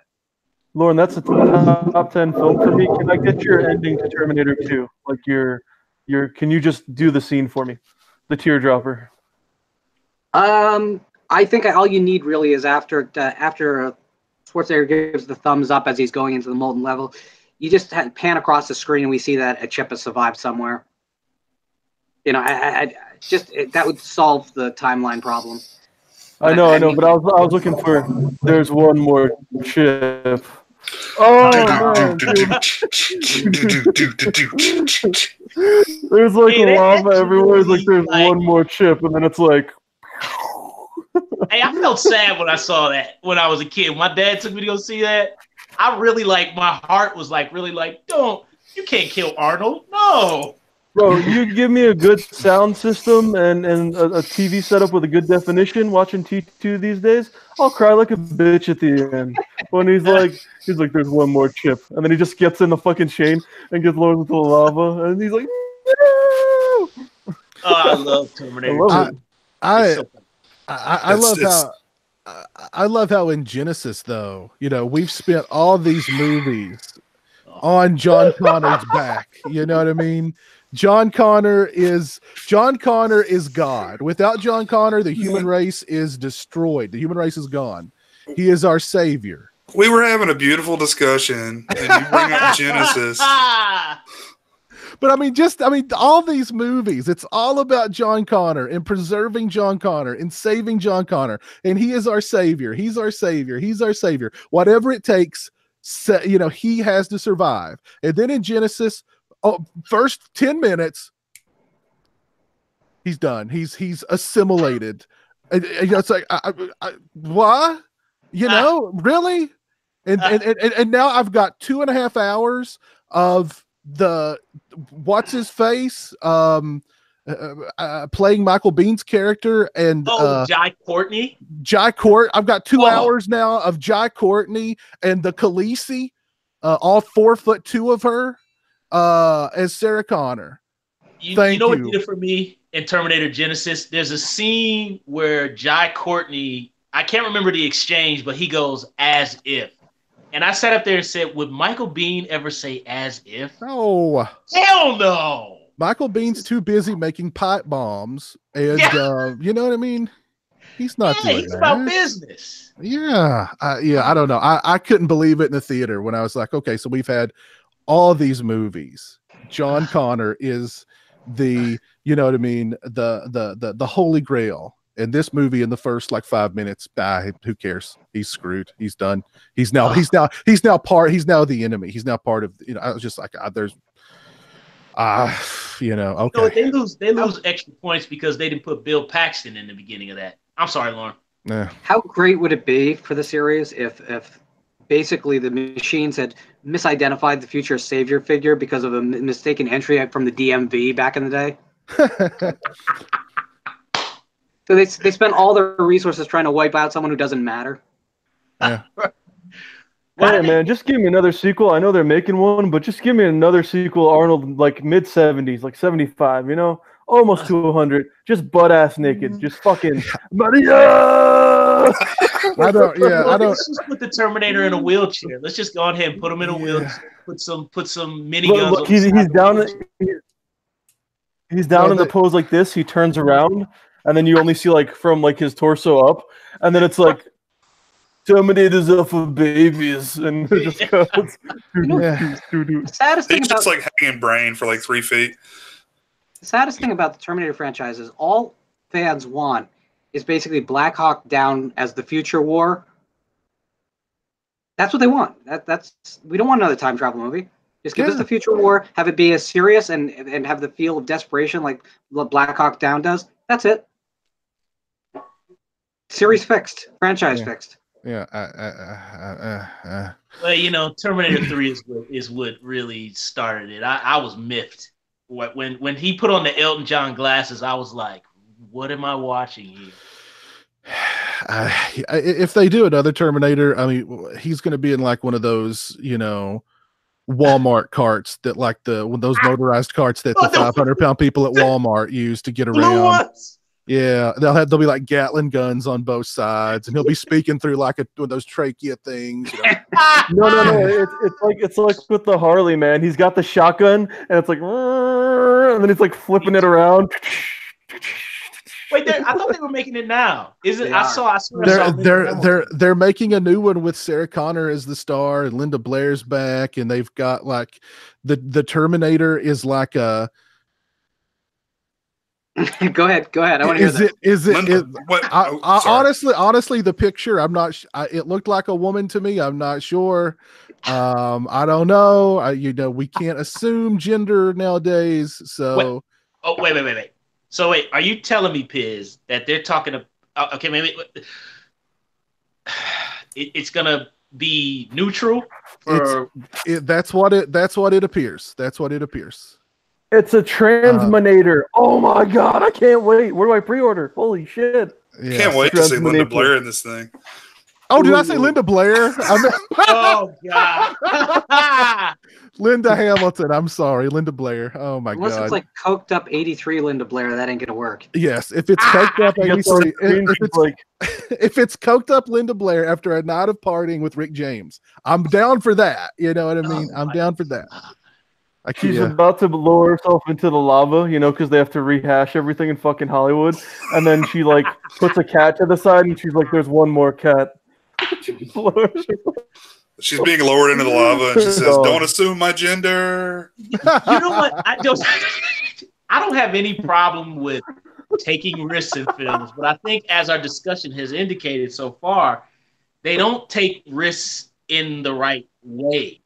You know what I mean? They don't take risks in terms of story or anything that'll leave any kind of impact on the audience. It's just for trending, and that's just dumb, man. That's a dumb idea. Yeah. I said it, so. But I'd prefer insane choices that don't work out rather than mediocrity and formula at this point. Because it seems like everything I see in cinema just feels the same. So I don't mind. I don't mind falling on the face if they tried something. Lauren, I will say on that point, we all remember when Alien 3 came out, right? I love Alien 3. Now, here's the thing. Taking the risk of killing Newt and Hicks was a ballsy move, and I was crushed in the theater. But it left impact for the rest of that movie, all the way up until the end. So whether you like it or whether you don't, it was a bold risk on that movie. Well, it totally discredits the ending of Aliens. It shits all over it. Yeah, but so Aliens shits all over the original Alien, because to have Ripley go back into the planet basically invalidates everything she went through in the first film. So we can do that for all the sequels, really. But Alien 3 is a nihilist film. It is as close we have as a hopeless, bleak portrayal of reality on film. And it's bold. It came after a big, flashy, kind of brainless action film, which is very popular and looks great on screen. It was just a completely different audience. So it does annoy me when fans of Aliens just completely dismiss Alien 3 because of a choice they don't make, that they do make. But you know what? You got your film, and I got mine, and that's fine. I don't have a problem. I think the problem becomes when you have something like Alien Resurrection that tried to satisfy everyone and satified no one. Yeah. God, yeah.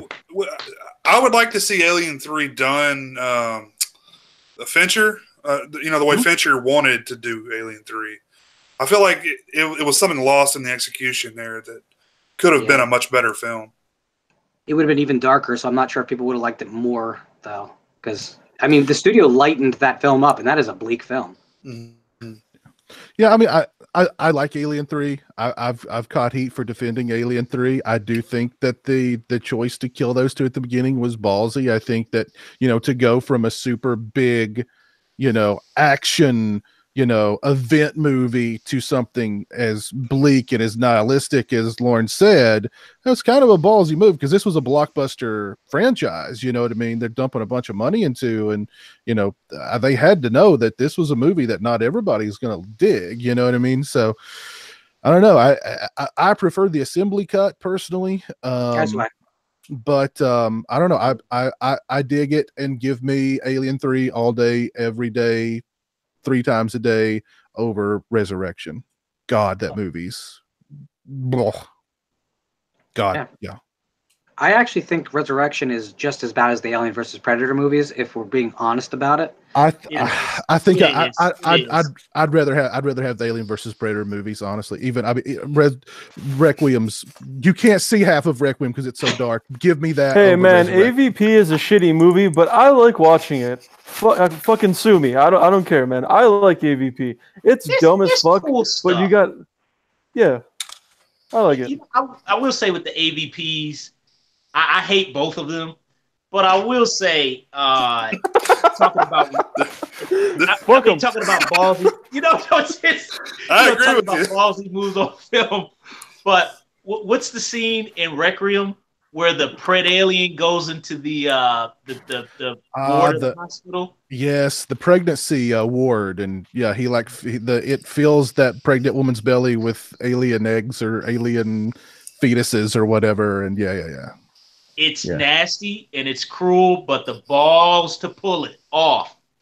I was so hyped for that movie too, because when I first saw the trailer, I saw the R-rated trailer, and I was like, holy crap, it's dark, it's on Earth, it's people versus aliens and Predator, or it looked like maybe there was more than one Predator, but and it's rated R and it looks like a hard R. I was like, this is what I want, this is what we want. And then I remember sitting in the theater and thinking like, whoa, this is gonna 12-year-old write this thing? I mean, this is like every cliche in the book thrown in here. And it's so freaking dark, you know what I mean? The sad part about it is I fell asleep on that movie.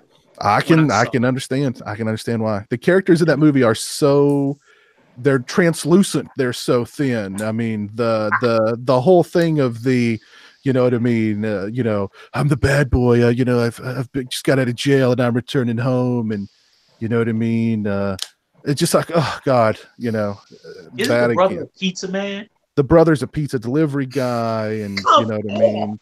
He wants the hot girl, but the hot girl's with the jerky jock, and you know what I mean? It was every cliche. It was like Alien and Predator meets an episode of Saved by the Bell without you know what I mean? That sounds better than what this movie turned out to be. I was getting ready to say without the without the heart of Saved by the Bell. You know what I mean?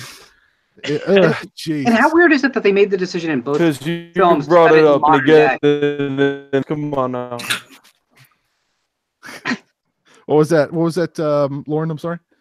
How weird of a choice was it that they set both the Alien versus Predators in the modern day, when you think that would kind of make all the other films kind of, I don't know. It makes the Alien series seem really out of joint, because if humanity has had incursions by the aliens before, especially in prehistory, it's just a weird choice to make.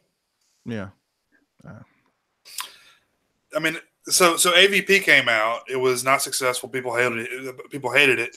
Then they build AVP-R out. This is coming. It's gonna be hard R. AVP was successful. Oh, was it? Okay. It was successful. Yeah, it wasn't like a huge blockbuster, but it was successful. Yeah. So I don't. But nobody liked it. Yeah, I don't. Yeah. I mean, in terms of just the creatures, like if you just look at the creatures, it was cool. One thing going on the Alien franchise, I'd really like it if they like experiment more with like the cocooning kind of thing, and kind of like what they did with Alien, and just really go back to that, just like it gets in your body creepy kind of thing. Yeah. They just kind of want to go more with bloody, and like let's get under our skin a little bit. Like put some of that who's the guy who did Reanimator? Stuart Gordon. Yeah, like put some of that kind of vibe in there that just makes you just kind of, that Silent Night, Deadly Night 4 kind of just get under your skin and mess with you. Or how about a Cronenberg Alien movie? Go. You know what I mean? Videodrome meets Alien. Do you guys? Oh, go ahead. The thing is, I really think that what makes the first film so incredible for our first-time viewer is that the alien continues to change throughout the film, and it really earns its name as the alien because you can't get your head around it. Mm-hmm. The second film kind of codified it and made it into, okay, here's the distinct stages of the aliens, and that's all there is. I'd really like another film where we see that was one splinter, and they can take all kinds of different shapes depending on who their host was. And I mean, in a big sense, though, in a massive sense. But they don't just look like the same thing, but a different color. Right. I got it. Cronenberg alien. Instead of coming out of your chest, it bursts out of your ball sack. That's very Cronenberg. Oh. Cronenberg would throw that in there, I'm sure. Yeah, I was gonna say something similar to what Lauren said. Do you guys remember the action figures that? Yeah, I don't remember the company that put them out, but in the '90s, and there'd be like a scorpion alien and a snake alien and all that. Like, I love that stuff. Like, I want to see more of that in the movies. Like, where it takes on the host, visual qualities. Yeah, well, it kind of did that in part 3 with in the assembly cut, it's the ox, and the whatever cut, it's the dog. So it's more, it's on all fours and doesn't have those big spikes coming out of its back and stuff. So it's more streamlined. Yeah. But not to get far off on here on Alien though, but have you guys seen the deleted scenes from Alien? Like, there's an awesome deleted scene where the alien comes into contact with, I forget her name. It's the only other female on the Lambert. Yes, the only other female on the ship other than Ripley. The alien crawls up to her on his back. He's like, it does this weird walk. And it shoots its tail out at her slowly and raises it up as if it's an erection pointed at her. As if the alien is like realizing that she's I've encountered all these dudes. Here's this woman, and she's this is interesting. And watching him crawl that way is so freaking creepy too, man. Why they Cronenberg royalties? Yeah, that's a great moment. Yeah, apparently they never shot the insert scenes of the close-up from the angle. So that's just the coverage shot. Yeah. So that's the wide shot, and it's a coverage. But they apparently they abandoned the space rape, which is what that is in the screenplay. In Dan O'Bannon's screenplay, that's what it's referred to as. It was never. They only did the coverage of it. They never actually shot the full sequence, which is a shame, because to be honest with you, it wouldn't be any more offensive than the tree rape in Evil Dead. No. Yeah. Yeah. I have a question. Have they ever done an alien tail going through someone's asshole and coming out its mouth? Because that's Cronenberg too. I don't. That was not just popping out, just the organs. That would be Cronenberg. Cronenberg, I want to cut, motherfucker. It would just all be shaped like vaginas if Cronenberg made it. The close-up shots of her death with like the tail thing or whatever that's coming up. That's actually that was actually shot for the dude's death. I can't remember these names. Parker. Yeah, and the actor who played him died recently. He's standing under the water, and the alien comes down and gets him. Oh, Harry Dean Stanton. Harry Dean Stanton. Yes. Those close-ups that are supposed to be of her death were actually from his that they just edited for her because they took out the space rape thing, and nobody, they had to kind of piece together how she died or whatever. But you can still kind of get the idea that maybe there was some sort of assault there, because like the thing comes out and it's very, it's a Giger, it's a Giger thing, and everything Giger is penis. So it's kind of coming up between her legs. I mean, you kind of get the idea, but it's not as explicit as probably what they wanted to do. That scene is creepy. That scene is actually, that whole movie is creepy. You know what I think it is? What I like about that movie is how, oh my goodness, it's just how the terror on her face, like she's so just raw in her emotion. And she just I know she's annoying because like she's just terrified out of her mind, but like, oh man, she sells the horror. She does. Absolutely. Yeah. Absolutely. I think at one point they said that they were gonna say that she just died of fright, and then they were like, no, that's not good enough. So let's kind of piece this thing together to make it look like she got something, so. But the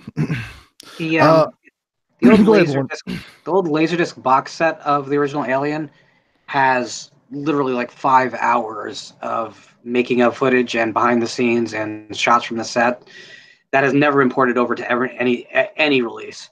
And if you can track it down and you have the ability to watch a Laserdisc set, it is so thorough.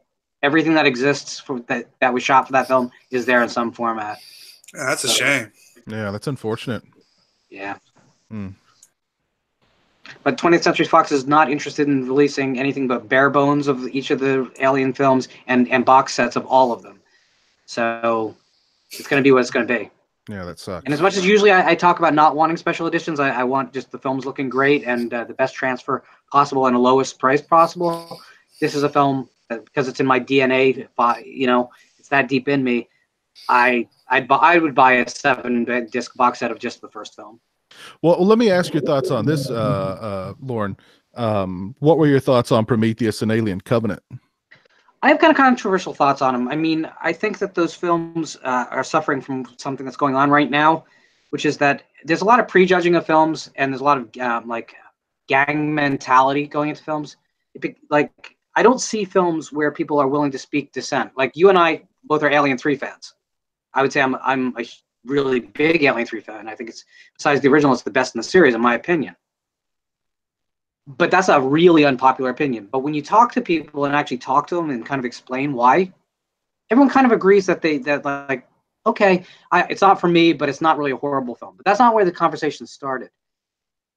And I think Covenant especially, but Prometheus as well, suffered from, like, people got on those films' bad side early, and then they tear it apart in a way that they don't tear apart other films. They look for problems to justify how they already feel. And a good example of that is, of course, like the original Halloween. It's right behind you. It's a great film. It's a classic. It's wonderful. It has glaring plot holes in it. It really does. I choose not to focus on them because I want to enjoy the ride. So we're all guilty of it. But I think when you're giving something the benefit of the doubt and making it a positive, that's not really that big a deal. But when you're trying to tear something down because you've already decided not to like it, that's a problem to me. I don't think Prometheus or Covenant is one of the best films in the series.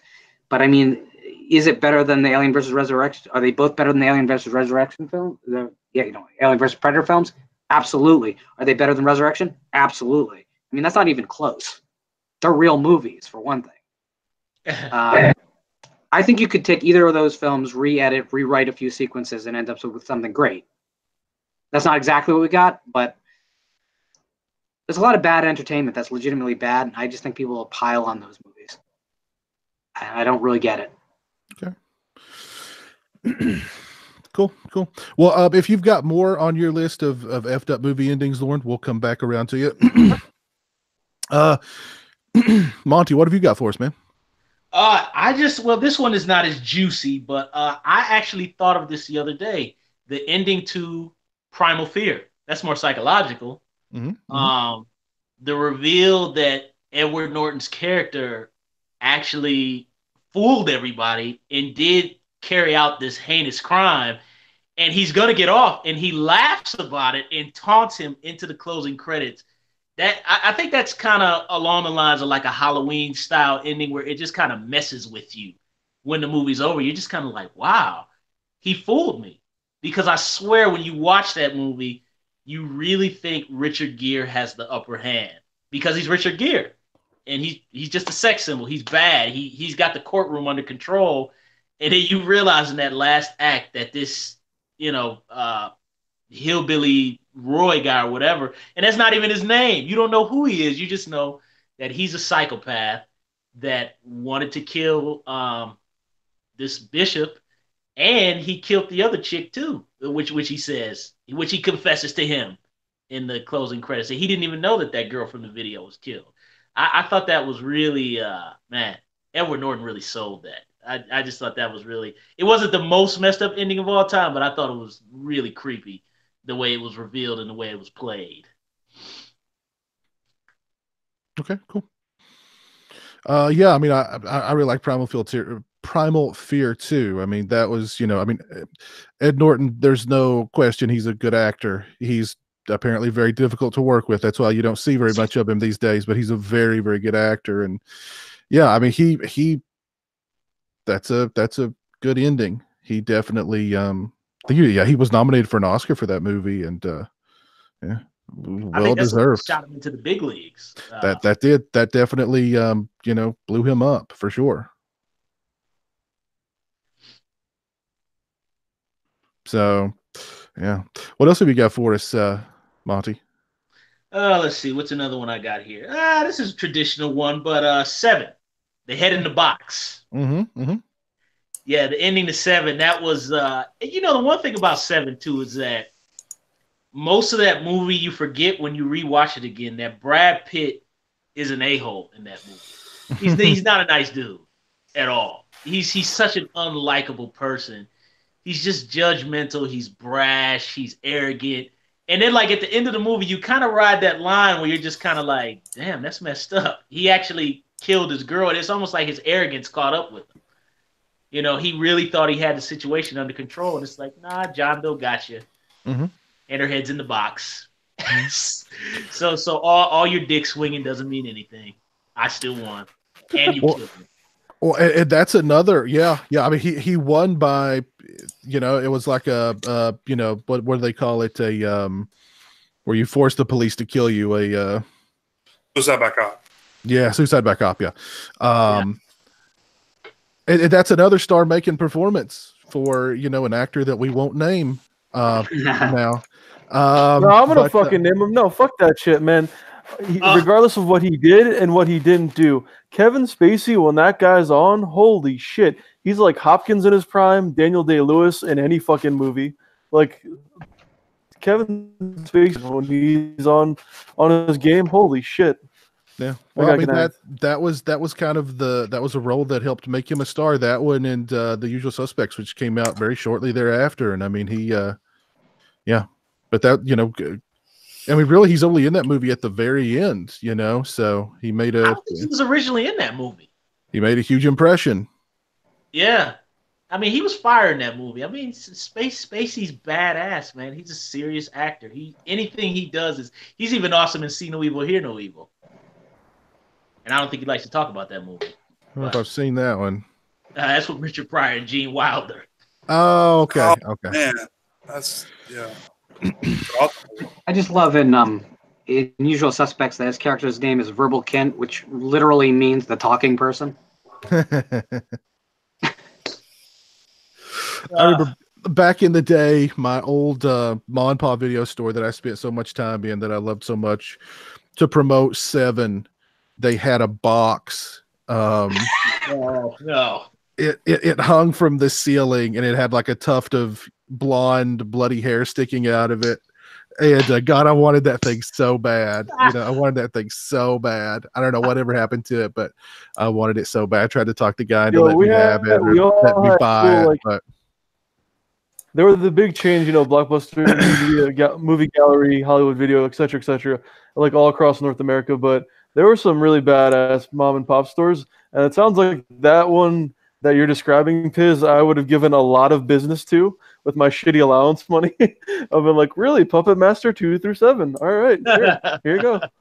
Oh man, it was Shangri-La, man, because the guy who owned it was a big horror fan, and his horror section was prodigious, man. He had everything. He loved those crappy shot on video in somebody's backyard horror movies. He had those. He had everything.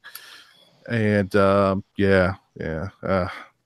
good old days. But I was just like, oh man, what are you gonna do with that? Can I have it? Can I buy it? I'll buy it from you. And he was just like, nah, man, not giving that up. So that's probably hanging in his house somewhere right now, wherever he is. So Piz, I ran record stores for 13 years at the beginning of my career as an adult, and Atlantic Records sent us this huge inflatable blimp with the Led Zeppelin logo on it. It probably cost them $2 to make. I used to have people offer us thousands for the thing. Wow. But every time the rep came in, he looked for it. And I knew I'd be busted if I ever sold it. You should have been like, some kid stepped on it and it popped. And Lauren, I have to ask, were you working? People have mixed emotions not emotions, but opinions on the album when it dropped. But were you working at this place when the Black Album dropped for Metallica? I was. Did people go ape shit? Is it like a year and a half in the life of Metallica? So the Black Album's an interesting story, not to deride the conversation too much, but the Black Album never stopped selling. I had it on my new release wall for literally like 5 years because it never sold below a level to be removed from it. And there were a few albums that were consistently like that. Whether it was the Eagles' greatest hits or Fleetwood Mac's greatest. There was albums that just kept selling, but the Black Album was one of those albums that hit the new release wall and it just didn't leave. I mean, it eventually did it, but it was like 5 years. I think there's a lot more criticism placed onto that album in retrospect, where people claim that's the sellout record or whatever. But it really didn't feel like it at the time when I was selling 25, 30 copies of it a week for 5 years. I love their first 5 albums. I don't give a fuck what anybody says. And hey, Death Magnetic and Hardwired to Self-Destruct are still really good albums. You know what? In my opinion, anyway. I agree with you, but I don't really like Injustice. And I know that's not popular, but the rest of them I love. Injustice just feels really self-indulgent. There's a funny I'll have to link you guys. There's a video of the sound engineer who worked on Injustice for All, and he said that it was so funny mixing that record because what he wanted to make it, he wanted like not the bass. Well, the bass, yeah, the bass is funny. He talks about that because he's like, Jason came in and he did his bass tracks and they were great. And then, we were mixing it. Lars was standing over my shoulder, literally going, turn it down a little bit more, lower. A little bit more, until it was non-existent. and then he goes like, what he wanted was for Injustice for All to be their Black Album as far as accessibility and to be very well produced and yada yada yada. And he said that Lars and James came in and they had these presets and it just made everything sound awful. And like they just would not change their mind, and like they wanted it to be like a garage band record. And he was like, it's a really funny interview with this guy, but he just makes them sound like idiots. So, but yeah. That was actually the first Metallica record I heard was Injustice for All. I heard Master of Puppets was the first I heard. And I think that record pretty much holds up. I'm not a huge Metallica fan, but I respect them and I like what I like. Yeah, I agree. I'm not either, but those few albums right there are some of my favorites. Well, eventually they've ran out of Mustaine's riffs, and so then, then they're gone. Yep, they ran out. They need to hire Mustaine to ghostwrite some records for him. They were going to get some hate for that one. Oh, jeez. Monty's left the building. No. Shit's all those behind the musics were great, man. Because like they kick him out of the band. He just fucking takes a bus to San Francisco again, a different part or something, and then he has to sell weed so he can buy albums to figure out what the newest shit is, so he can make material. That shit's hilarious. And then he makes Megadeth. Arguably one of the greatest bands of all time. Yeah, there you go. Well, Orca, since Monty's left the building, why don't you? Hopefully, your connection will hold so we can throw us out a couple of your picks for most effed up movie endings. If you want me just to repeat something, let me know. So we can go in any order, but all these movies have amazing endings or end sequences to them. The Game, the original Wicker Man, Saw, Audition, and Child's Play 2. Come at me, bro. The Game. What? I don't care if you're a paranoid person or not, man. Everyone's in on it except you. How fucked up would that be? Everyone's in. You're not. Sounds like America, right? Billionaires are in. You're not. The story of my life. George Carlin said it best. It's a big club, and you're not in it. God rest his soul. Love that, man. Yeah. I did not want to believe that was actually a game at the end of that movie. Like when I first saw it, I was like, "Is it really for real a game?" And they're like, "Yeah." I'm like, "Oh, damn. Okay, you fooled me." I think that movie's pretty underrated. Yeah, I did too. Saw, obviously, for everybody knows why. The first one, I really enjoyed it. Some people hate it. I think it's fucking great. And then Child's Play 2, the reason why I put that on here is it's just, man, when he doesn't even have fucking legs in his good guy doll, and he's like just fucking like clawing and shit going up the conveyor belt, and he's like, "I'm gonna fucking kill you, Bob." Like, Dude, the first Child's Play is the best, but the second one, that the whole factory scene, he is out to kill motherfuckers. You just see him like, ah, he's like coming up the belt and shit, and then he just turns the acid on. All right, well, I guess this one's over. That's actually my favorite of the original trilogy. I really love Child's Play 2. Yeah, I like it too. Yeah. Remember I saw a review, Siskel and Ebert were just talking about how awful it was and the kid is tied up. I'm like, oh, guys, get off of it. I'm amazed that people in the horror community actually praise Siskel and Ebert because they hated everything we loved. Mm-hmm. Oh, God. But people do really respect them. When you talk about, I love, they'll talk about loving the show, not wanting to miss it.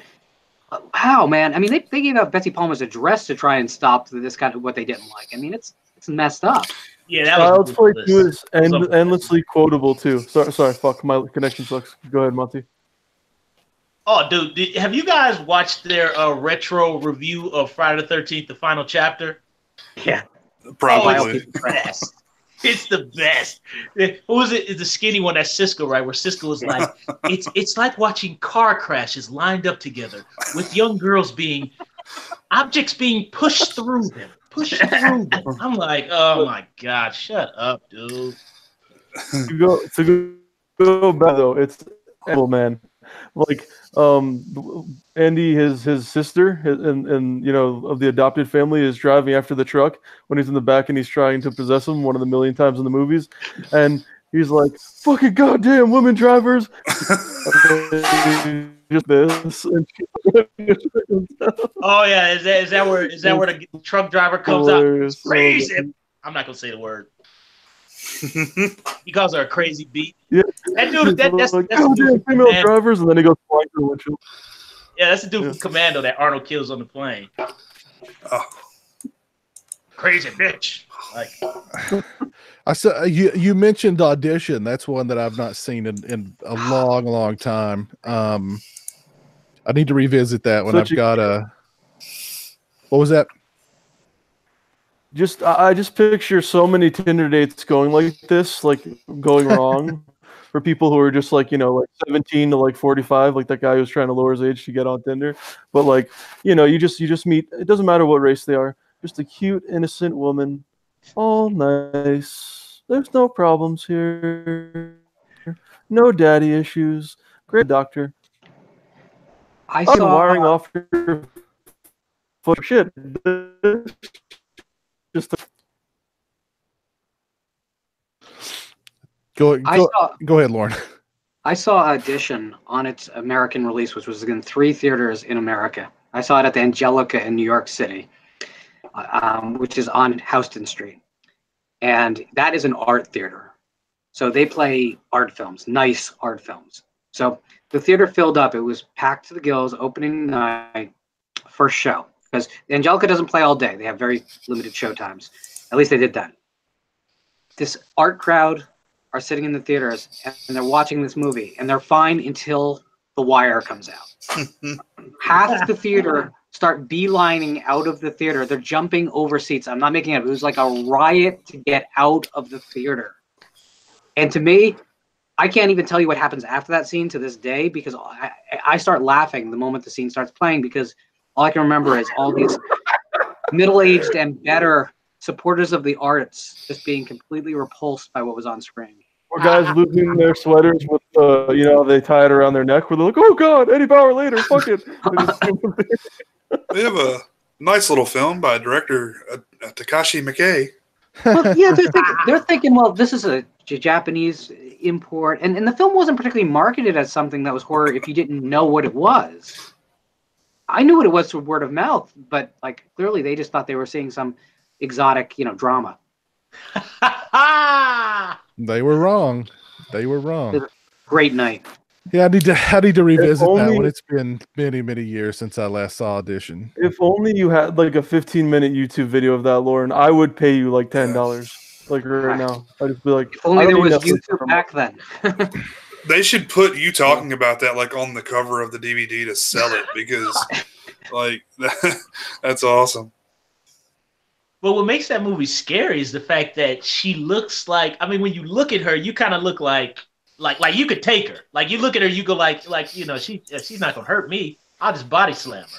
You know, but like when you see what she's capable of, you just kind of it makes us realize as men that we're very vulnerable, especially the women. You know what I mean? They can really do anything they want to us, really. Yeah, that film's probably the most hardcore emasculation fantasy ever. That would They hard candy. preview that shit Hard every time candy, they're yeah. doing slam poetry. That's what they show. It's like, all right, welcome to slam poetry, and then before we start the actual shitty poetry that no one likes, we're gonna play this for 2 hours. Wow. Hard Candy's a good movie too. Yeah, Hard Candy's a good flick. Oh man, that got me, man. When she had him on the table, Oh yeah. and she's gonna basically Lorena Bobbitt him. Oh yeah. Good stuff. Woo! There's a new Lorena Bobbitt documentary coming out. Oh god. Good stuff. we're getting them all, aren't we? Hey, have you guys ever seen this movie called I saw it on Cinemax Vanguard, like back when I was in actually middle school, mid-90s. Some movie called Oliver. I think it's French, I think. No. It sounds familiar. It's like a movie where like these couple, their child ends up missing. They never find the kid, like 16 years later. Then some cop finds some drug dealing kid and goes, look, the parents keep bothering me. I need you to pretend you're the son, blah, blah, blah. So he goes and impersonates the son that's been missing, even though the investigator never found him.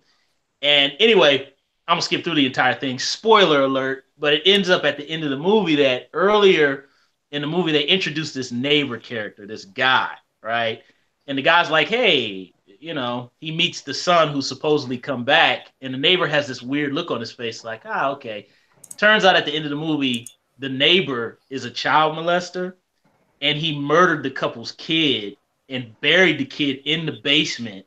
And it's revealed at the end of the movie as the impersonator, the kid who's impersonating the son, walks into the neighbor's house, and the neighbor is literally humping the kid in camera. Oh. In camera. It's jacked me up. The movie's called Oliver. You guys, it should be online somewhere. It's on my list. It's on my list now. That actually sounds. There must have been an American remake to that, because that sounds really familiar, but it was not a French film. And there was definitely no corpse humping at the end of it that I recall. Yeah, I just remember it messed me up because I was like 12, and literally, I don't know how the parents were okay with doing that. Because this is a full-on wide shot, and the guy's got his pants down, and the kid's on the ground being humped by this man. Save that for next week when we're doing corpse humping. Is the category of the show, and we've got that. And what? I've got more. Give me a second. Autopsy. Oh, damn it! I'll let you know in a minute. I can't think.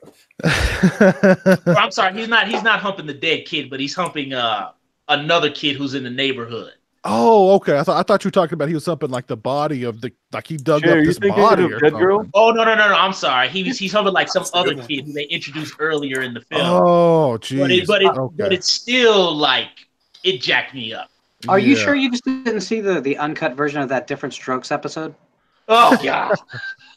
You talking about with the ice cream man? Yeah, exactly. Oh my God. God. There was like 2 rape episodes of Different Strokes, wasn't there? There used to be very special episodes of everything that just to disturb every kid out there. Yeah. You know what? I was trying to tell somebody the other day, us kids who grew up in the 80s and the 70s, we had some messed up stuff on television. Because Different Strokes scared the hell out of me. Like, that Ice Cream Man episode traumatized me. And when the guy tried to push up on the sister and locked Arnold in the closet, oh my God. The only one that worked on me was the very special episode of Saved by the Bell where Jesse had the caffeine pill addiction. I've never touched them. She's so excited, man. I know. She's just so excited.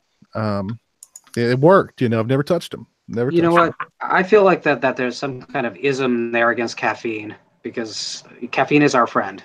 And the younger people realize this, the better we are off. This is some form of sexism, racism, caffeineism. Huh. Well, I'll go ahead and throw a few out there. I saw this one mentioned in the chat earlier. One of my favorite 80s slasher flicks, Sleepaway Camp.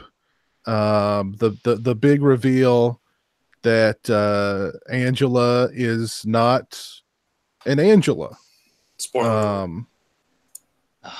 Love that movie. Yeah, I hear a lot of people say that the only reason why that movie's considered a classic is because of that ending. I love the movie just in general.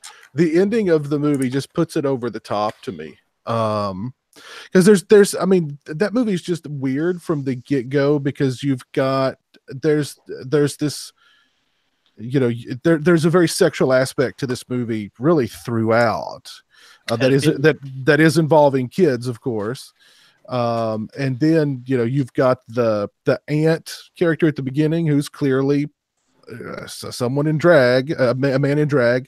And then it all just kind of fits together at the end when you see that Angela is not an Angela. But yeah, I love that movie. Love that movie. It even without the ending, even if it was just a straightforward slasher movie, I love the characters. I love the dialogue. I love the camp shenanigans. Love it all. So I could not sleep the night I watched that movie. And I mean, literally, that was when I rented it when I was in college. I was like 26 years old, and I couldn't sleep. When I saw that face, I could not sleep that night. It's good stuff. That's a fun one to watch with someone who hasn't ever seen it before. You're just like waiting. They're going to watch it. You're going to see it. Oh, that's a baby dick. Yeah. I watched it with two buddies, and like it was probably like the second or third, you know, slasher that we back to back watched that night. It's probably like 3 o'clock in the morning, and just, you know, that ending, of course, you know, you just jaws on the floor, you know what I mean? So great stuff. And this one, I think maybe the ending, the original Invasion of the Body Snatchers. And this one I think is kind of a it's certainly not it's certainly not shocking by today's standards at all, but it was so shocking by the standards of when it was first released that they forced the director to go and shoot a more hopeful ending. Like, they couldn't film a bleak, you know what I mean, ending for a movie. You just couldn't do it. Audiences would rebel. So they forced the director to go and shoot a more hopeful ending in which, you know, oh, well, we know they're here. We'll take care of it before it gets too bad. So I think that's, you know, that's, I guess they just didn't make bleak movies back then. But I think that was a pretty ballsy choice to end it that way. But then, of course, you know, had to go back and lighten the mood up a little bit. Is this the 78? No, this is the original one. Okay. This is the original one. Now, I think the endings for some of the other, like there's two remakes. There's one with Donald Sutherland. Well, is it Donald Sutherland in it? Yeah. Okay. And then and then Abel Ferreira did one. That's just Body Snatchers. Body the Snatchers. Name of that one. Yeah. Oh, Arlie Ermey was in that. Yeah. Yeah. I'm talking about the original one. I think I just thought it was, you know, kind of a trendsetter, but then and it still holds up. It's still a good movie today. I watched it not long ago. It had a pretty nice Blu-ray release from Olive Films recently. And a movie, and this whole movie is messed up, and then the ending is I don't know if the ending is, I think the whole movie's just effed up, and that's Martyrs. That's a movie that for me was just so, like, I've seen a Serbian film, and I know everybody's sickened by a Serbian film, and I just, you know, I don't know, a Serbian film just kind of washed over me. Like, I don't even remember very much about it now. But Martyrs was just like so uncomfortable and just so kind of, you know, I just didn't like any, there's nothing appealing about that movie to me at all. And then the end of it is like, you know, they're torturing, it's a cult torturing these people to the extreme so that they'll have some sort of religious experience and see the other side and then relay to them what the other side is like. And I'm just like, what? You know, I watched this whole. I'm sorry. I watched this woman get tortured for an hour and a half. High tension. And you know, that's the ending. You know what I mean? I don't know. But I love that ending though, because she spoilers, she's victorious because she sees the other side and tells them there's nothing. And so they end up killing themselves when she knows for a fact she just lied. And, you know. I thought it was a very powerful ending. It really hit me hard, to tell you the truth. I thought it was a very gay-ass fucking movie. French Invasion, okay? High Tension, Inside. Amazing fucking movies. I love them both. Martyrs? Get the fuck out of here. That is the most overhyped foreign film since 2000 going forward till now. I don't care what anybody says. That movie sucks dick. It's or so can you bad. explain? Can you So explain the bad. twist to High Tension to me? Can you explain how that makes logical sense? I can do it. Can you explain to me how you think Martyrs is better than Inside, one of the greatest fucking horror movies of all time, and suck my dick? How about that? Wow. Hot Tension. There you go. I liked Inside until it sort of turned into like just all over Martyrs. How about them? The home invasion movie. I don't know. Destroys Martyrs. Inside lost me toward the end. I was loving it right up toward the end, and then it kind of lost me. There's definitely a lot of plot holes there, but yeah. Well, high tension. You know, that plot holes. It's so big that I mean they literally drove a truck through it. But I don't care. It's I still love that movie. So from High Tension. Go ahead. I'm sorry, Lauren. Go ahead. High Tension, from the scene on the swing set onward, is all delusion. That's it. Yes, and then compared to Martyrs, it's all watchable too. So it's like an American Psycho situation. Exactly. Yeah, I like it anyway. It's a good movie. It's a good movie. Awesome. Yeah. It's really dog great. shit. I think that opening that opening. I think Hostel 1 and 2 are better. Hostel 1, 2. How about and 3 are better than fucking Martyrs? Fuck that movie. So for a movie to affect you that much, like Larry Clark's Kids does to me, it has to hit you on a certain level. Why does it bother you so much? So you had all these foreign movies that were coming out that people were reviewing on YouTube, like Wreck, amazing, Let the Right One In. We discussed that, you know. Pulse, people were big on. I'm the only one who talks about Shudder. Martyrs just had so much hype. It's, to me, that movie is what Die Hard with a Vengeance is to you. You're not a fan of Die Hard with a Vengeance. I don't know why. It's one of the greatest movies of all fucking time. But that's what Martyrs is. Oh, fuck yeah. Mr. C's not there, is he? No. They're like, oh yeah, dude, Martyrs is the shit. I love this movie. And I just watched it for an hour and 45 minutes, however long that piece of dog shit was. And I was like, this isn't shocking. This isn't scary. This is fucking stupid. And I have to read subtitles. That was the first time in my life I was like, damn, I can blows. Because this is wasting my energy. Burning calories. Waste. I've seen it one time. I really enjoyed it. I own it. I'll probably hardly ever watch it again. But I did like it the first time. You know? Yeah. That's not really the kind of movie you just pull off the shelf to show company, or it's like, I got 90 minutes to burn. I'll watch. Let's watch this chick get tortured and skinned alive. Yeah. But then again, like 90% of the movies that's Curtin that was at all the video stores. They're like, oh, really? Oh, so you're into... Yeah, I'm like, I love Hitchcock. Yeah, he's amazing.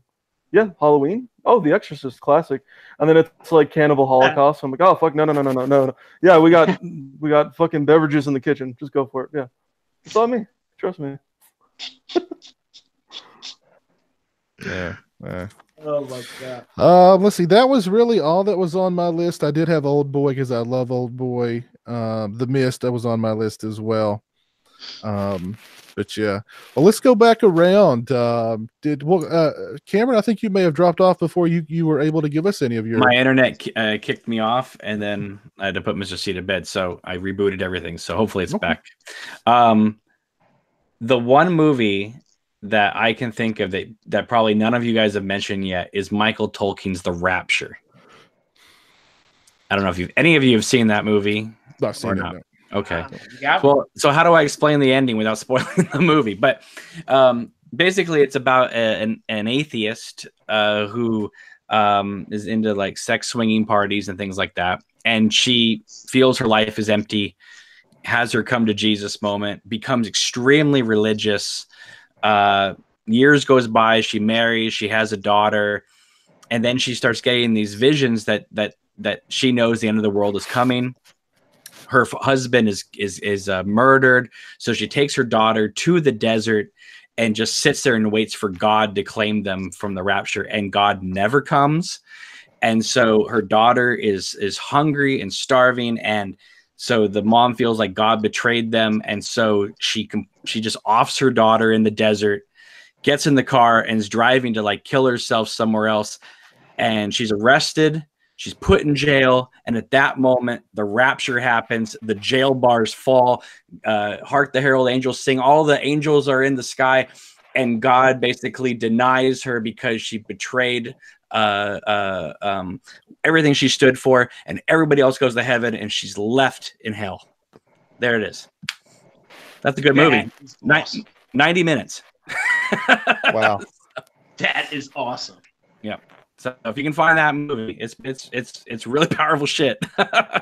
Does it have a DVD or Blu-ray release? Because that sounds awesome. Man. You know a lot of good shit. So. There is a DVD, and I'm sure you can torrent somewhere very easily. Or I put it on YouTube. Hey, well, I save my hard drive space for something else. You know what I'm saying? In case the internet goes out. Come on, cable's not always that reliable.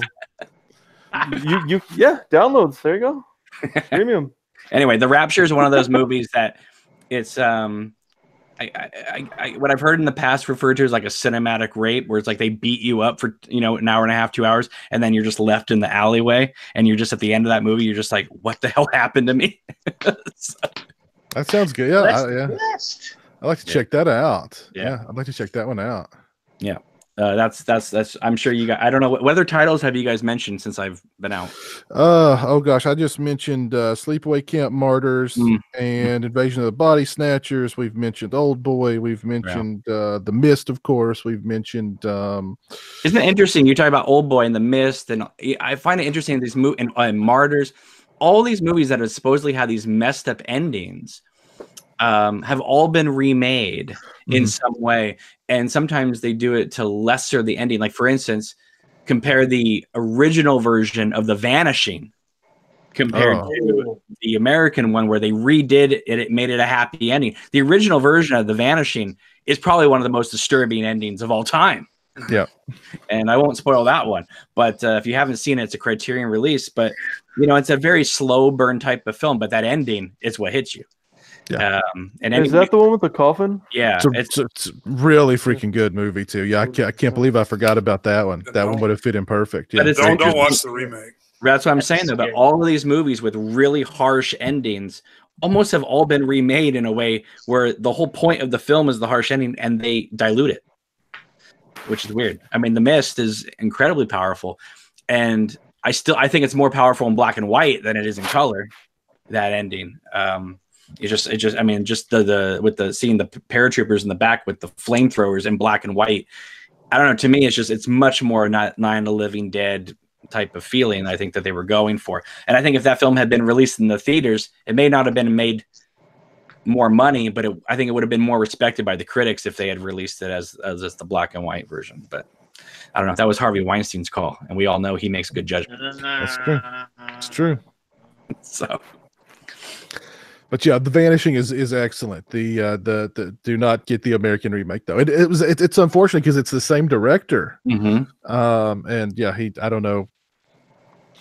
Yeah, well, good cast. I will say about that Vanishing remake, I will say I do think Jeff Bridges is really good in that. His performance, he's a good actor. Yeah, I don't think the problem with that movie was the acting. Yeah, it's something called studio interference. So. Yeah. The shovel to the mouth. Yeah, that was. Too much rape. 5 yards.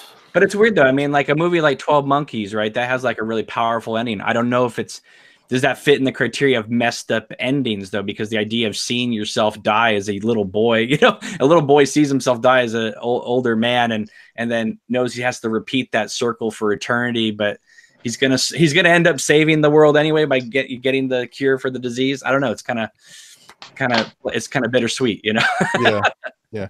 Well, I mean, even we were talking about Let the Right One In earlier, and I think that ending is very kind of, because I mean, you know that boy is going to grow up to be her keeper and go out and kill people for her and drain their blood, and we saw what happened to the guy before in the movie who was doing the same thing. So I mean, that's his future. We know what his future is going to be. And there's very few movies that do that to me though.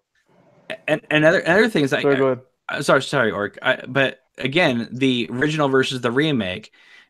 Correct me if I'm wrong, but isn't in the original Let the Right One In? Isn't it like not even a girl? Yeah, I'm not sure. I've got the book. I've just never sit down to actually read it. But in the remake, it is a girl. Yeah, in the remake, it's in the Right One In. He sees like a flash of something that's been cut off or something in the groin. So I think you're led to believe that I'm not sure. I think in the book, it's a boy that's been neutered essentially. Yeah, right. Yeah, that's exactly what it's supposed to be. Right. So that's what I'm saying. In the remake, right, they dilute that, right? Mm-hmm. That subtlety.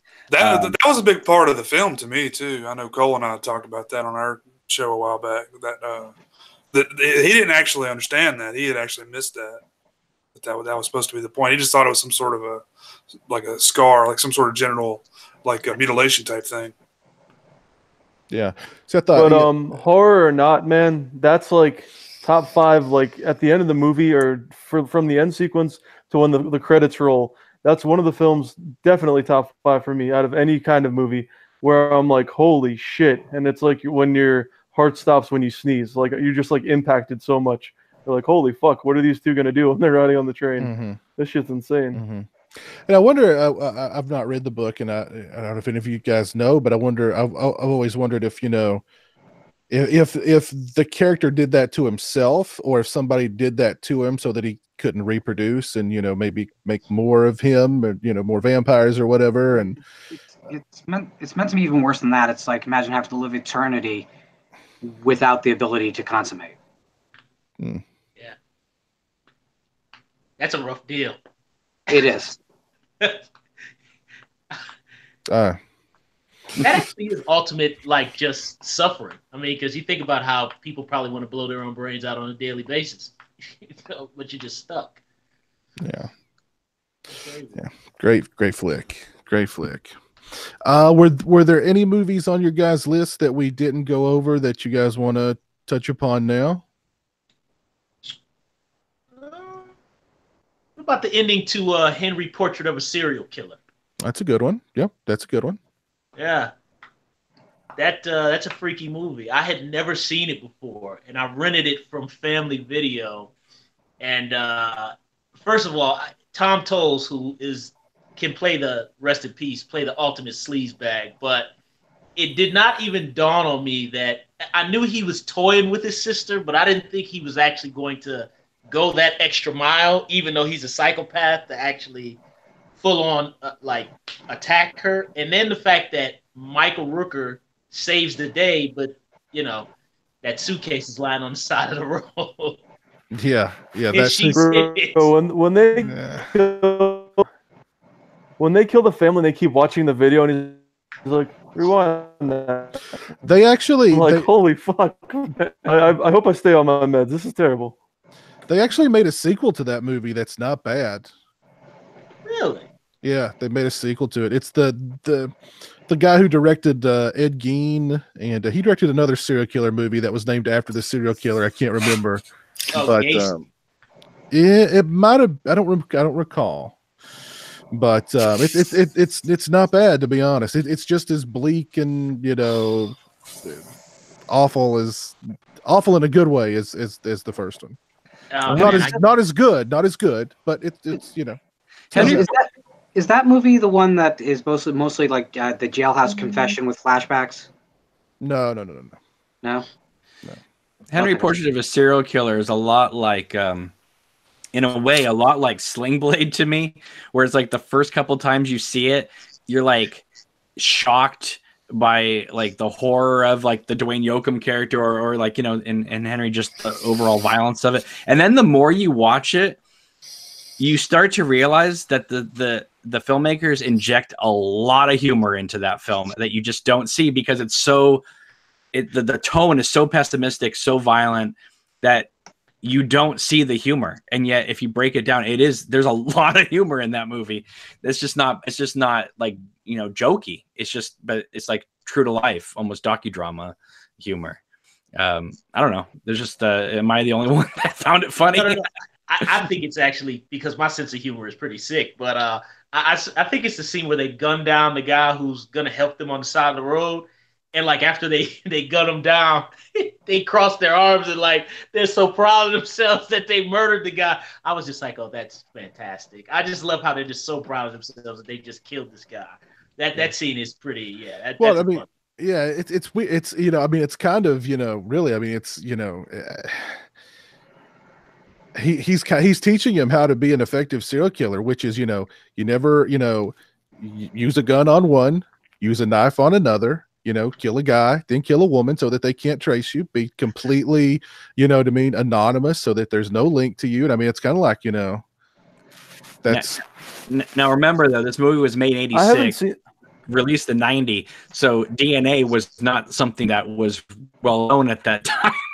right. I haven't seen it in a while, but isn't there like a big fat guy and their TV breaks and they just like try and get a new one or something? Yeah. But the way it's edited, just the way he just turns and says, "Otis, plug it in." It's like, it's not funny, but the tone, but the editing beats of it is humor. It's funny. You know, I think a lot of that's Rooker too. A lot of that's Rooker too. Yeah. Do you think though, because it never was released until 1990, and it was only because of Martin Scorsese, believe it or not, who said this movie's great, and they got it a place in the Telluride Film Festival in 1990. So for 4 years it sat on the shelf.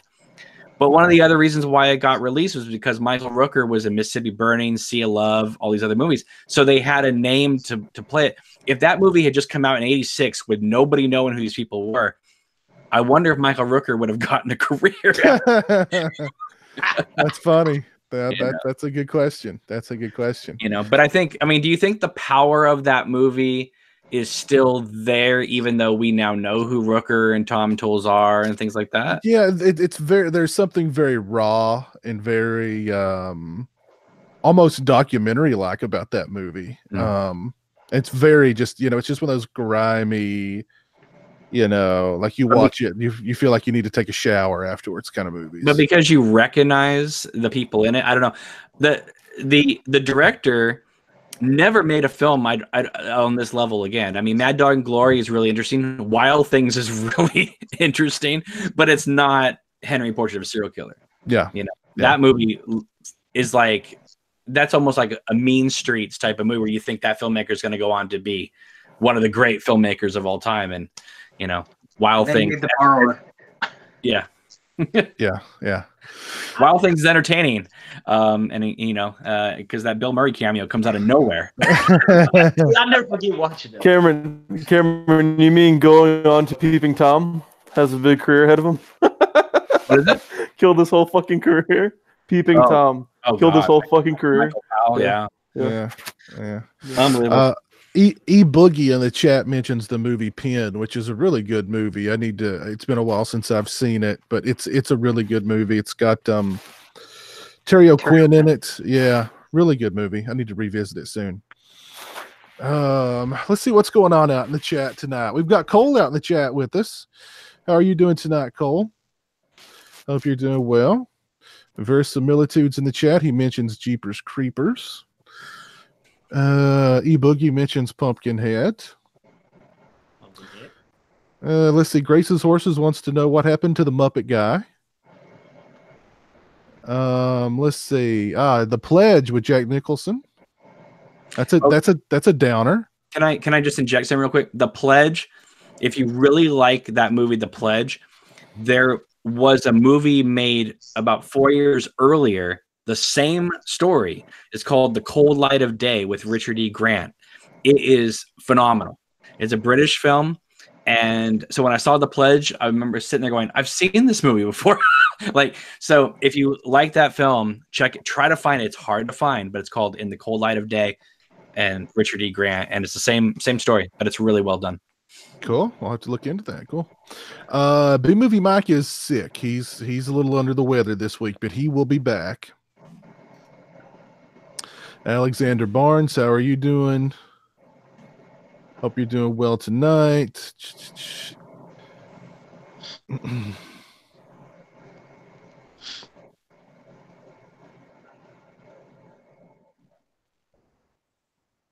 Got some people talking about Metallica in the chat. We brought up Metallica. People talking about Metallica. What did you do at work? Somebody said, a Roland 666 says, rumor is Disney is already working on an Alien TV series. Does Disney have any control over Alien? Yeah, yes, they own Fox. Well, they will very shortly. Now, it looks like what's happening is there's a mobile game that a lot of people were thinking. They had said that they were interested in taking certain properties onto television, and Alien was on the list, but there's nothing happening right now. I did hear about what was I doing? I fucking hate life. Lauren, what was I doing?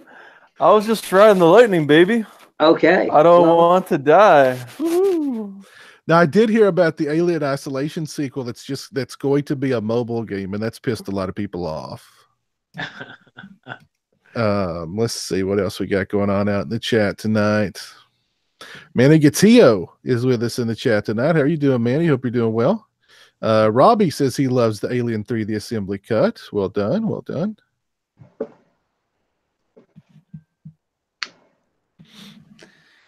I just saw an announcement. Kino Video is releasing on Blu-ray soon. Wanted Dead or Alive, Tough Turf, Black Moon Rising, and Transylvania 65000. Ooh, Black Moon Rising. Yeah. But Tough Turf with James Spader and Robert Downey Jr.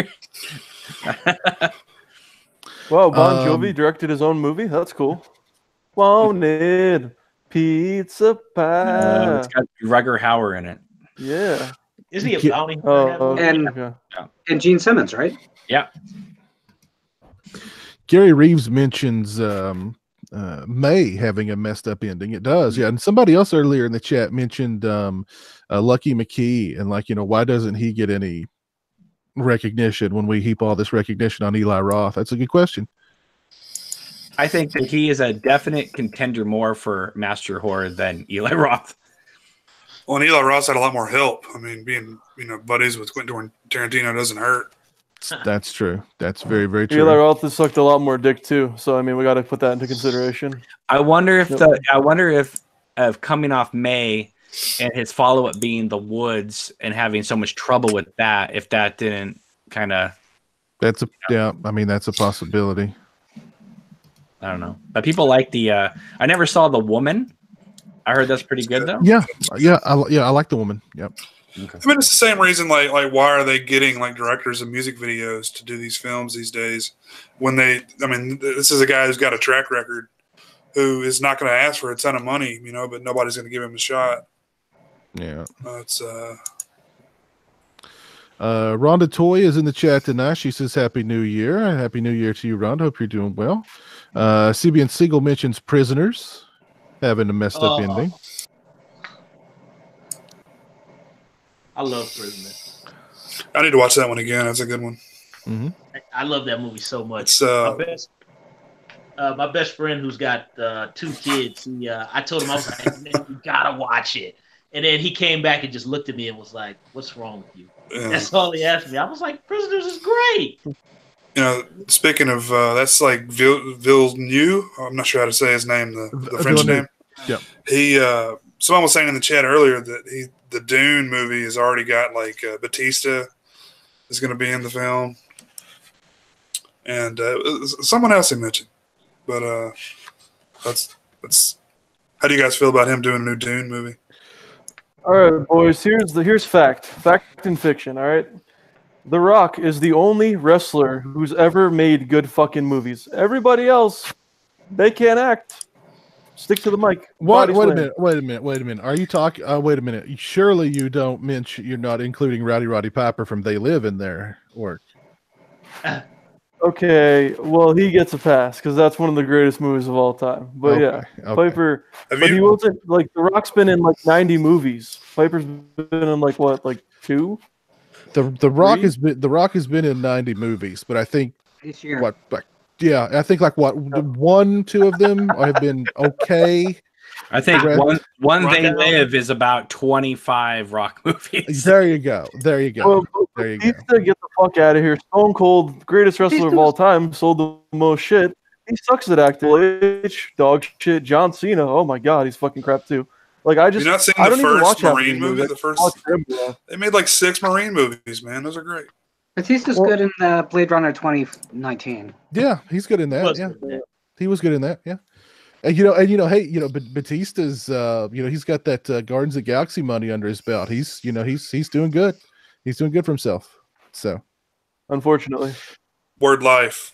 Well, since Orc is having so many technical difficulties, we won't have an Orc's Corner tonight. But I know the audience would be absolutely devastated if we didn't have a Stingray spotlight. What's going on in the spotlight tonight, Stingray? Stingray spotlight tonight. Let's see. Well, I wanted to mention some other stuff that I'd seen lately, and I'll just go ahead and go with the house that Jack built. It's one that I finally got to see. Lots of controversy around this one about the animal cruelty and stuff. And I just want to tell everybody it's not that big of a deal. Don't let that sway you from watching it. It's not real. I mean, it's not real. Exactly. Yeah, it's not real. Yeah. You saw the unrated cut then, Jay? I'm not sure what cut I saw. Voodoo only has the R-rated cut. I guess I didn't see it then. Yeah, I don't know what the difference. But tons of fun, man. You guys were talking about laughing at like horrible things. I was laughing this entire film. Like Matt Dillon is hilarious. It's awful stuff he's doing, but it's really funny. Yeah, I'd say check it out. It's Lars von Trier. I saw it. I actually thought about throwing it on there as kind of a messed up ending because the ending in it is kind of it's very Lars von Trier. Is it as disturbing as Antichrist? It's not disturbing really, but I mean it's very Lars von Trier. I think Antichrist is in its own little world over there by itself. But yeah, the house that Jack built, I thought of American Psycho a couple times watching. You got a smile on your face, man. I know you dug it. Because he's so he starts out the film, he's so like when he kills the woman in the house and he just keeps going back in because he thinks he's got to clean up he's OCD about it, you know what I mean? And how he gets her back to the refrigerator place. Yeah, and like his conversation with the cop and stuff, it's funny stuff. But then it goes really dark, and then But yeah, I enjoyed it. Like the thing with the animal. At first, I was that was like the only moment that I cringed in the movie. Because I was like, that can't be real. Then I found it wasn't real. Well, I was waiting for it, the whole time because that's all you heard about, I hadn't heard a thing about the movie. Oh, really? Other than it was insanely controversial and people were walking out and people were hating it and blah blah blah blah blah. So, but that's every year at the Cannes Film Festival. So yeah, that's what made me want to see it. Well, it's almost like this was his, he wanted to sicken these people because he's had some experience with Cannes before. So. But Matt Dillon was Dude, that's one of the greatest things I've ever seen. I'm sorry, but when he's doing the press conference, oh my career, Nazi shit. Oh my god, that's hilarious. That's what got him banned, right? It was that, and then also when Kirsten Dunst says that she would agree to be in his next movie, and he said, and then someone asked, "Well, what's your next movie?" And he says, "I'm making a 5-hour porno," and her face looked horrified, and I think he literally turns to her and says, "Would you do anal in my movie?" And of course, his next movie was Nymphomaniac, which is a 5-hour, softcore porno. He was probably 100% serious with all of that. Because Piz, I'm sorry I cut you off, but just getting that knowledge and info from Cameron just made my January's already made. Thank you, Cameron, for making my month. If you can find the entire Melancholia press conference at the Cannes Film Festival, which should be on YouTube, the whole thing, you can just see her just shrinking down. She's right next to him, and he keeps like enticing her, like, "You don't want to be in my porno." Man, Shia says they raw dog. Shia says they raw dog for real in that movie. Yeah. His there's a funny, like, there's some press conference with it's for in Nymphomaniac, and it's with all of them, and Shia LaBeouf's there, and of course, I mean, he looks like he's been sleeping behind a Wendy's, the dumpster at the Wendy's for about a couple of months. He's totally disheveled, looks awful, and like he's just sitting there, and somebody asks him a question, and he picks up he picks up this water and he drinks it, and he goes, what is he says something so dumb about, he just says something stupid and puts the water down and gets up and walks away. He just walks off the stage. I can't even remember what he says, but he's just so out of his gourd. You know what I mean? I don't know what's up with this kid. What did they say with Michael Bay when he dressed up in the suit and he had his hands in his pockets? What did they say? And then he just walked off. He's like, "Fuck this!" And do you guys remember that? Mm-mm. Was that what he was doing? He was promoting something about that. Does anyone know what I'm? I saw that, Yeah, some kind of television show, and the guy. I'm sorry, go ahead. All right, here's Go ahead. Let me tell you what he says here, because I've queued it up. It's so insane.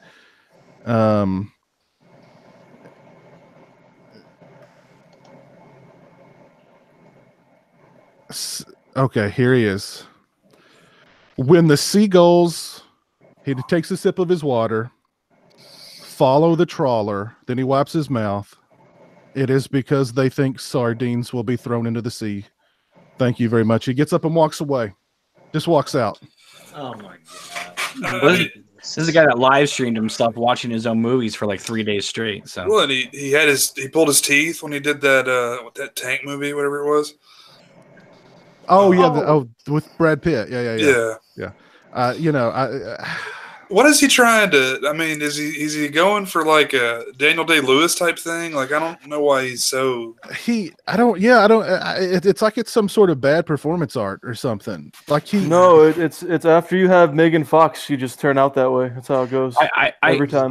Maybe he's one of those actors, like, he does Disturbia, he does these little movies, and maybe he just wasn't prepared for the Transformers in the major spotlight, kind of thing, and he just snapped. That's got to be it. I mean, that's got to be it. He's lost his damn mind. He was on like Even Stevens or something. That's what he wasn't ready for. Crazy Disney show. He played like a little brother.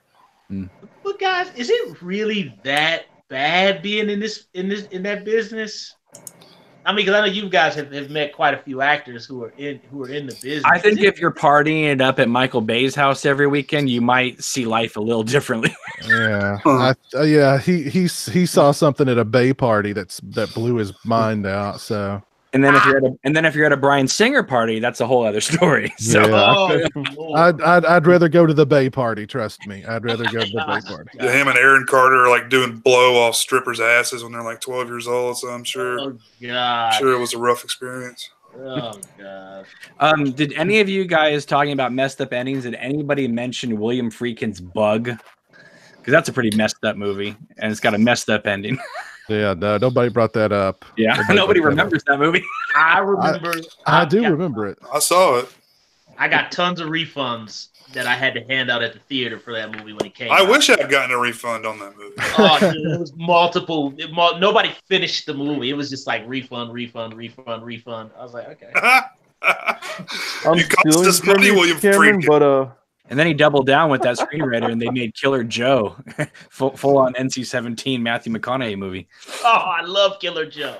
I need to see that. I've not seen that. I need to see that. You never saw Killer Joe? Nope. There's a part where he puts a piece of fried chicken through his fly and makes Gina Gershon give him a blowjob on the piece of chicken. You know, Nice. That's hot. It's crazy. It's crazy. Actually, wait a minute. Wait, hang on, Monty. I know why you've seen that film now. Come on. I'm just kidding. I'm joking. That's a joke. Have I seen Killer Joe? I thought you had. I certainly don't remember I don't remember a piece of chicken being filleted. I certainly don't remember that. When you woke up this morning, do you think you'd say the words, "I don't remember a chicken bone being filleted"? No. Maybe I didn't see the NC-17 cut. I don't know.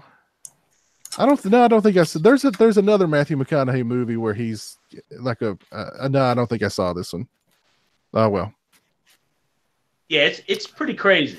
I may have to check it out then. I may have to check it. Is McConaughey crazier than he is in Chainsaw 4? No. Okay. All right. Yeah, but he's definitely a cousin of that guy. Okay, I'll have to check it out for sure then. Now, if only McConaughey had put like a chicken wing through his fly in Chainsaw 4 and made Renee Zellweger, you know what I mean, take care of it, that would have been. That would have been the Oscar campaign for 1996. There you go. Yeah.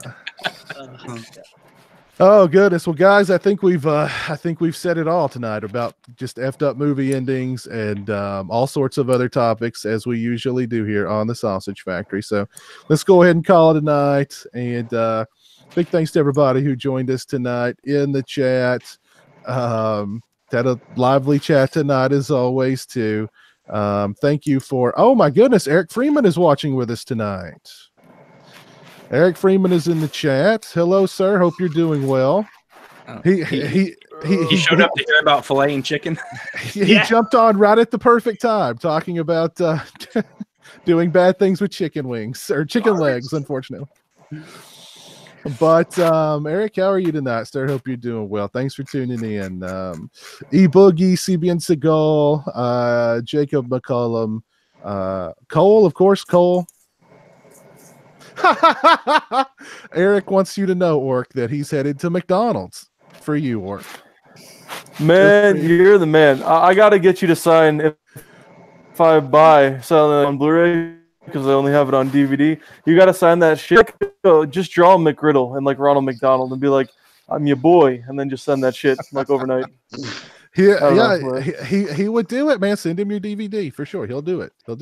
He's a good dude. Eric's the fucking beast, dude. He's jacked as fuck. He's like Schwarzenegger 2.0, and then he just eats Mickey D's and doesn't give a fuck anyway. Well, no, he eats Mickey D's like once a year. Okay, no, that's how you look jacked. Once a year, he'll break down and have no. Eric, you live the dream, all right, buddy? Fuck supersize me. I like supersizes as my meals. That fucking redhead fucked everything up. Fuck Morgan Spurlock.